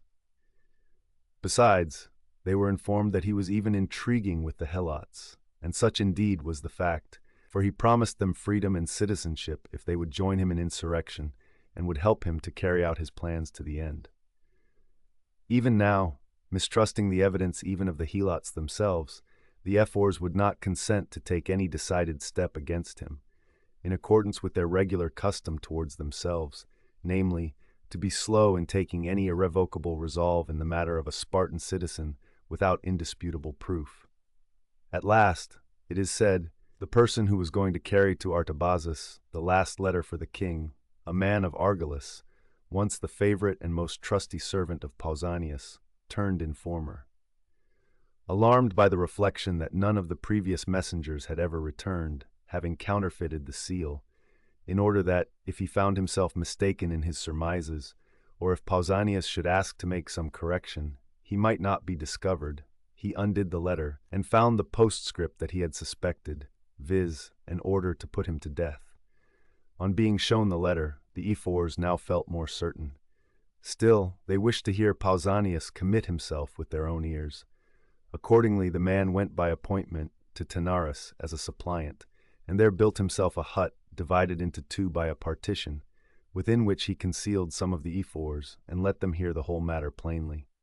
For Pausanias came to him and asked him the reason of his suppliant position, and the man reproached him with the order that he had written concerning him, and one by one declared all the rest of the circumstances, how he who had never yet brought him into any danger, while employed as agent between him and the king, was yet just like the mass of his servants to be rewarded with death. Admitting all this, and telling him not to be angry about the matter, Pausanias gave him the pledge of raising him up from the temple, and begged him to set off as quickly as possible, and not to hinder the business in hand. The ephors listened carefully, and then departed, taking no action for the moment, but, having at last attained to certainty, were preparing to arrest him in the city. It is reported that, as he was about to be arrested in the street, he saw from the face of one of the ephors what he was coming for. Another, too, made him a secret signal, and betrayed it to him from kindness. Setting off with a run for the temple of the goddess of the brazen house, the enclosure of which was near at hand, he succeeded in taking sanctuary before they took him, and entering into a small chamber, which formed part of the temple, to avoid being exposed to the weather, lay still there. The ephors, for the moment distanced in the pursuit, afterwards took off the roof of the chamber, and having made sure that he was inside, shut him in, barricaded the doors, and staying before the place, reduced him by starvation. When they found that he was on the point of expiring, just as he was, in the chamber, they brought him out of the temple, while the breath was still in him, and as soon as he was brought out, he died. They were going to throw him into the Kaiadas, where they cast criminals, but finally decided to inter him somewhere near. But the god at Delphi afterwards ordered the Lacedaemonians to remove the tomb to the place of his death, where he now lies in the consecrated ground, as an inscription on a monument declares, and as what had been done was a curse to them, to give back two bodies instead of one to the goddess of the brazen house. So they had two brazen statues made, and dedicated them as a substitute for Pausanias. The Athenians retorted by telling the Lacedaemonians to drive out what the god himself had pronounced to be a curse. To return to the medism of Pausanias, matter was found in the course of the inquiry to implicate Themistocles, and the Lacedaemonians accordingly sent envoys to the Athenians and required them to punish him as they had punished Pausanias. The Athenians consented to do so, but he had, as it happened, been ostracized, and with a residence at Argos, was in the habit of visiting other parts of Peloponnese. So they sent with the Lacedaemonians, who were ready to join in the pursuit, persons with instructions to take him wherever they found him. But Themistocles got scent of their intentions, and fled from Peloponnese to Corcyra, which was under obligations towards him. But the Corcyraeans alleged that they could not venture to shelter him at the cost of offending Athens and Lacedaemon, and they conveyed him over to the continent opposite. Pursued by the officers who hung on the report of his movements, at a loss where to turn, he was compelled to stop at the house of Admetus, the Molossian king, though they were not on friendly terms. Admetus happened not to be indoors, but his wife, to whom he made himself a suppliant, instructed him to take their child in his arms and sit down by the hearth. Soon afterwards, Admetus came in, and Themistocles told him who he was, and begged him not to revenge on Themistocles in exile any opposition which his requests might have experienced from Themistocles at Athens. Indeed, he was now far too low for his revenge. Retaliation was only honorable between equals. Besides, his opposition to the king had only affected the success of a request, not the safety of his person. If the king were to give him up to the pursuers that he mentioned, and the fate which they intended for him, he would just be consigning him to certain death. The king listened to him and raised him up with his son, as he was sitting with him in his arms after the most effectual method of supplication, and on the arrival of the Lacedaemonians not long afterwards, refused to give him up for anything they could say, but sent him off by land to the other sea to Pydna in Alexander's dominions, as he wished to go to the Persian king. There he met with a merchantman on the point of starting for Ionia. Going on board, he was carried by a storm to the Athenian squadron, which was blockading Naxos. In his alarm, he was luckily unknown to the people in the vessel. He told the master who he was and what he was flying for, and said that, if he refused to save him, he would declare that he was taking him for a bribe. Meanwhile, their safety consisted in letting no one leave the ship until a favorable time for sailing should arise. If he complied with his wishes, he promised him a proper recompense. The master acted as he desired, and after lying to for a day and a night out of reach of the squadron, at length arrived at Ephesus. After having rewarded him with a present of money, as soon as he received some from his friends at Athens and from his secret hoards at Argos, Themistocles started inland with one of the coast Persians, and sent a letter to King Artaxerxes, Xerxes' son, who had just come to the throne. Its contents were as follows: I, Themistocles, am come to you, who did your house more harm than any of the Hellenes, when I was compelled to defend myself against your father's invasion. Harm, however, far surpassed by the good that I did him during his retreat, which brought no danger for me, but much for him. For the past, you are a good turn in my debt. Here he mentioned the warning sent to Xerxes from Salamis to retreat, as well as his finding the bridges unbroken, which, as he falsely pretended, was due to him. For the present, able to do you great service, I am here, pursued by the Hellenes for my friendship for you. However, I desire a year's grace, when I shall be able to declare in person the objects of my coming. It is said that the king approved his intention, and told him to do as he said. He employed the interval in making what progress he could in the study of the Persian tongue and of the customs of the country. Arrived at court at the end of the year, he attained to very high consideration there, such as no Hellene has ever possessed before or since, partly from his splendid antecedents, partly from the hopes which he held out of effecting for him the subjugation of Hellas, but principally by the proof which experience daily gave of his capacity.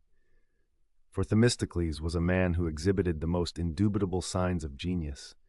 Indeed, in this particular, he has a claim on our admiration quite extraordinary and unparalleled. By his own native capacity, alike unformed and unsupplemented by study, he was at once the best judge in those sudden crises which admit of little or of no deliberation, and the best prophet of the future, even to its most distant possibilities.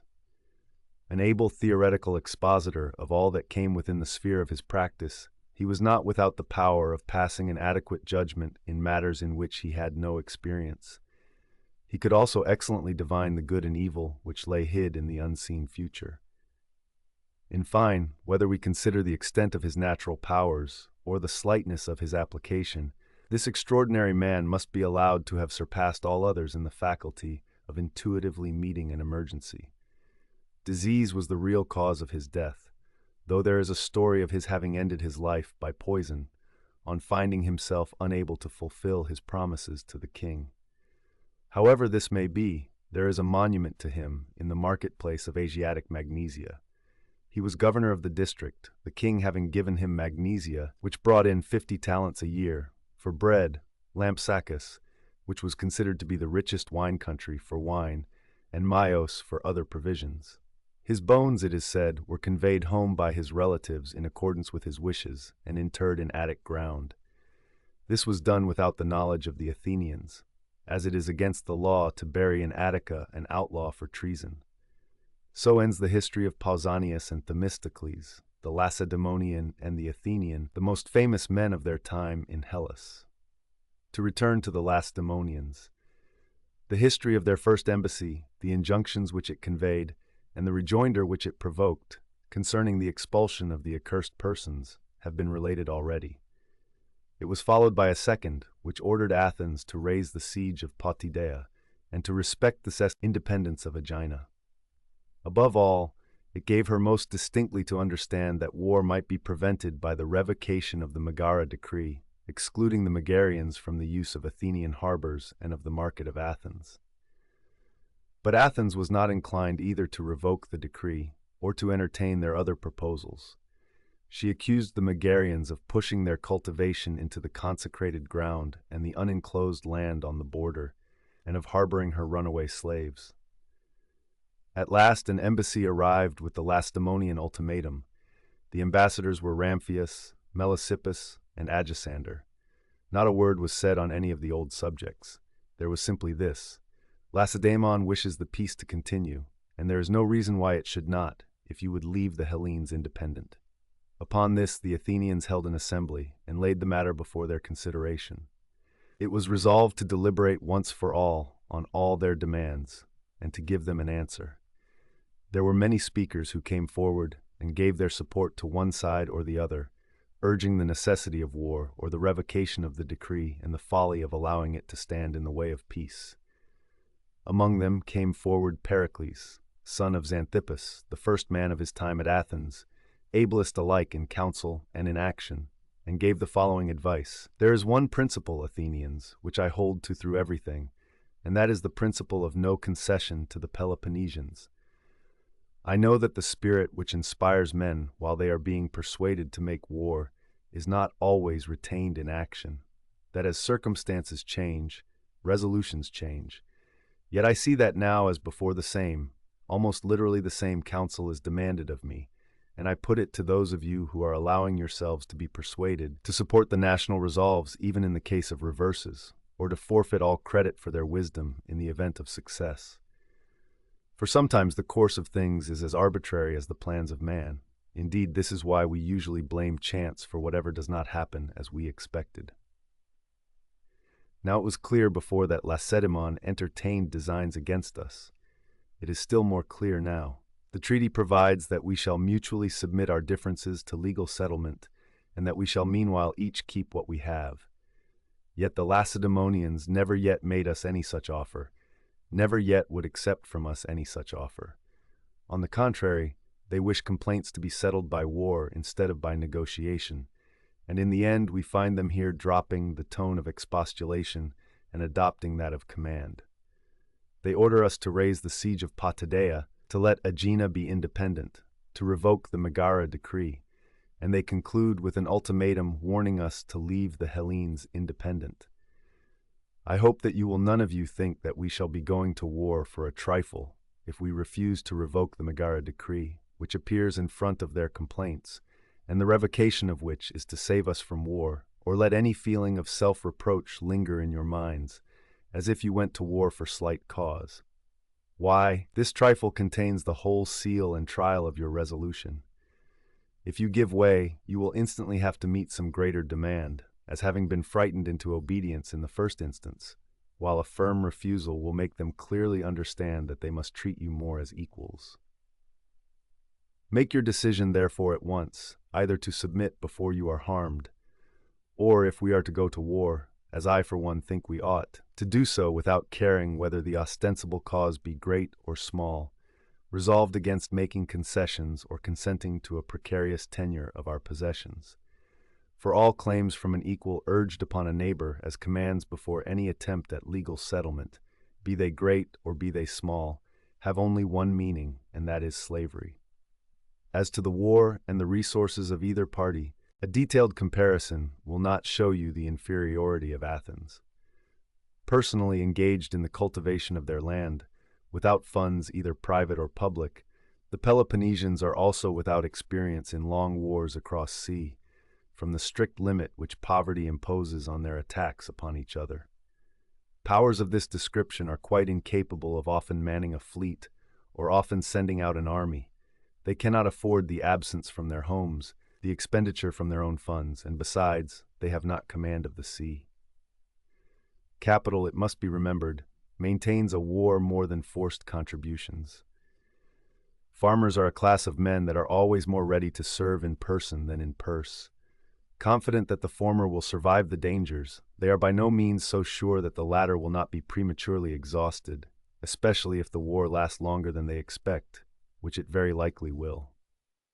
In a single battle, the Peloponnesians and their allies may be able to defy all Hellas, but they are incapacitated from carrying on a war against a power different in character from their own, by the want of the single council chamber requisite to prompt and vigorous action, and the substitution of a diet composed of various races, in which every state possesses an equal vote, and each presses its own ends, a condition of things which generally results in no action at all. The great wish of some is to avenge themselves on some particular enemy, the great wish of others to save their own pocket. Slow in assembling, they devote a very small fraction of the time to the consideration of any public object, most of it to the prosecution of their own objects. Meanwhile, each fancies that no harm will come of his neglect, that it is the business of somebody else to look after this or that for him. And so, by the same notion being entertained by all separately, the common cause imperceptibly decays. But the principal point is the hindrance that they will experience from want of money. The slowness with which it comes in will cause delay, but the opportunities of war wait for no man. Again, we need not be alarmed either at the possibility of their raising fortifications in Attica or at their navy. It would be difficult for any system of fortifications to establish a rival city, even in time of peace, much more, surely, in an enemy's country, with Athens just as much fortified against it as it against Athens, while a mere post might be able to do some harm to the country by incursions and by the facilities which it would afford for desertion, but can never prevent our sailing into their country and raising fortifications there, and making reprisals with our powerful fleet. For our naval skill is of more use to us for service on land than their military skill for service at sea. Familiarity with the sea they will not find an easy acquisition. If you who have been practicing at it ever since the Median invasion have not yet brought it to perfection, is there any chance of anything considerable being effected by an agricultural unseafaring population, who will besides be prevented from practicing by the constant presence of strong squadrons of observation from Athens? With a small squadron, they might hazard an engagement, encouraging their ignorance by numbers, but the restraint of a strong force will prevent their moving, and through want of practice, they will grow more clumsy and consequently more timid. It must be kept in mind that seamanship, just like anything else, is a matter of art and will not admit of being taken up occasionally as an occupation for times of leisure. On the contrary, it is so exacting as to leave leisure for nothing else. Even if they were to touch the moneys at Olympia or Delphi and try to seduce our foreign sailors by the temptation of higher pay, that would only be a serious danger if we could not still be a match for them by embarking our own citizens and the aliens resident among us. But in fact, by this means we are always a match for them, and best of all, we have a larger and higher class of native coxswains and sailors among our own citizens than all the rest of Hellas. And to say nothing of the danger of such a step, none of our foreign sailors would consent to become an outlaw from his country, and to take service with them and their hopes, for the sake of a few days' high pay. This, I think, is a tolerably fair account of the position of the Peloponnesians. That of Athens is free from the defects that I have criticized in them, and has other advantages of its own, which they can show nothing to equal. If they march against our country, we will sail against theirs, and it will then be found that the desolation of the whole of Attica is not the same as that of even a fraction of Peloponnese, for they will not be able to supply the deficiency except by a battle, while we have plenty of land both on the islands and the continent. The rule of the sea is indeed a great matter. Consider for a moment. Suppose that we were islanders. Can you conceive a more impregnable position? Well, this in future should, as far as possible, be our conception of our position. Dismissing all thought of our land and houses, we must vigilantly guard the sea and the city. No irritation that we may feel for the former must provoke us to a battle with the numerical superiority of the Peloponnesians. A victory would only be succeeded by another battle against the same superiority. A reverse involves the loss of our allies, the source of our strength, who will not remain quiet a day after we become unable to march against them. We must cry not over the loss of houses and land, but of men's lives, since houses and land do not gain men, but men them. And if I had thought that I could persuade you, I would have bid you go out and lay them waste with your own hands, and show the Peloponnesians that this, at any rate, will not make you submit.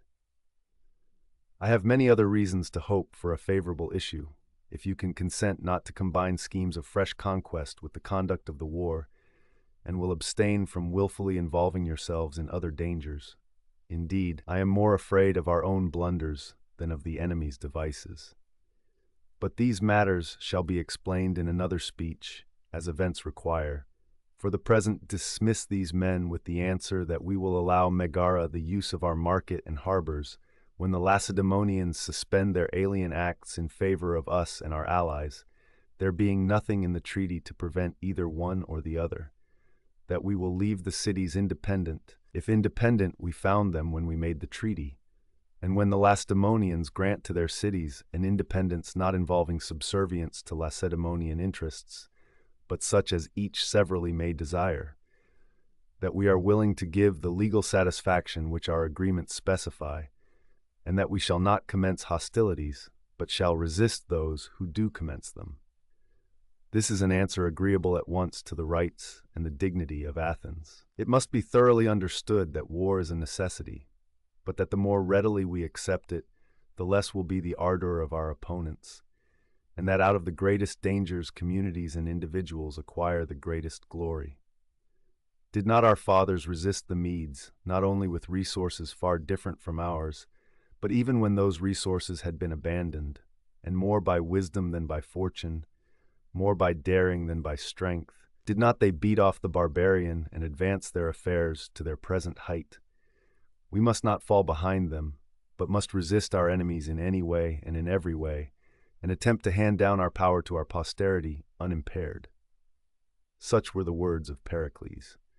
The Athenians, persuaded of the wisdom of his advice, voted as he desired, and answered the Lacedaemonians as he recommended, both on the separate points and in the general. They would do nothing on dictation, but were ready to have the complaints settled in a fair and impartial manner by the legal method which the terms of the truce prescribed. So the envoys departed home and did not return again. These were the charges and differences existing between the rival powers before the war, arising immediately from the affair at Epidamnus and Corcyra. Still intercourse continued in spite of them, and mutual communication. It was carried on without heralds, but not without suspicion, as events were occurring which were equivalent to a breach of the treaty and matter for war. Our audiobook ends here. Thank you for listening. If you want any particular book in this channel, please let us know in the comments.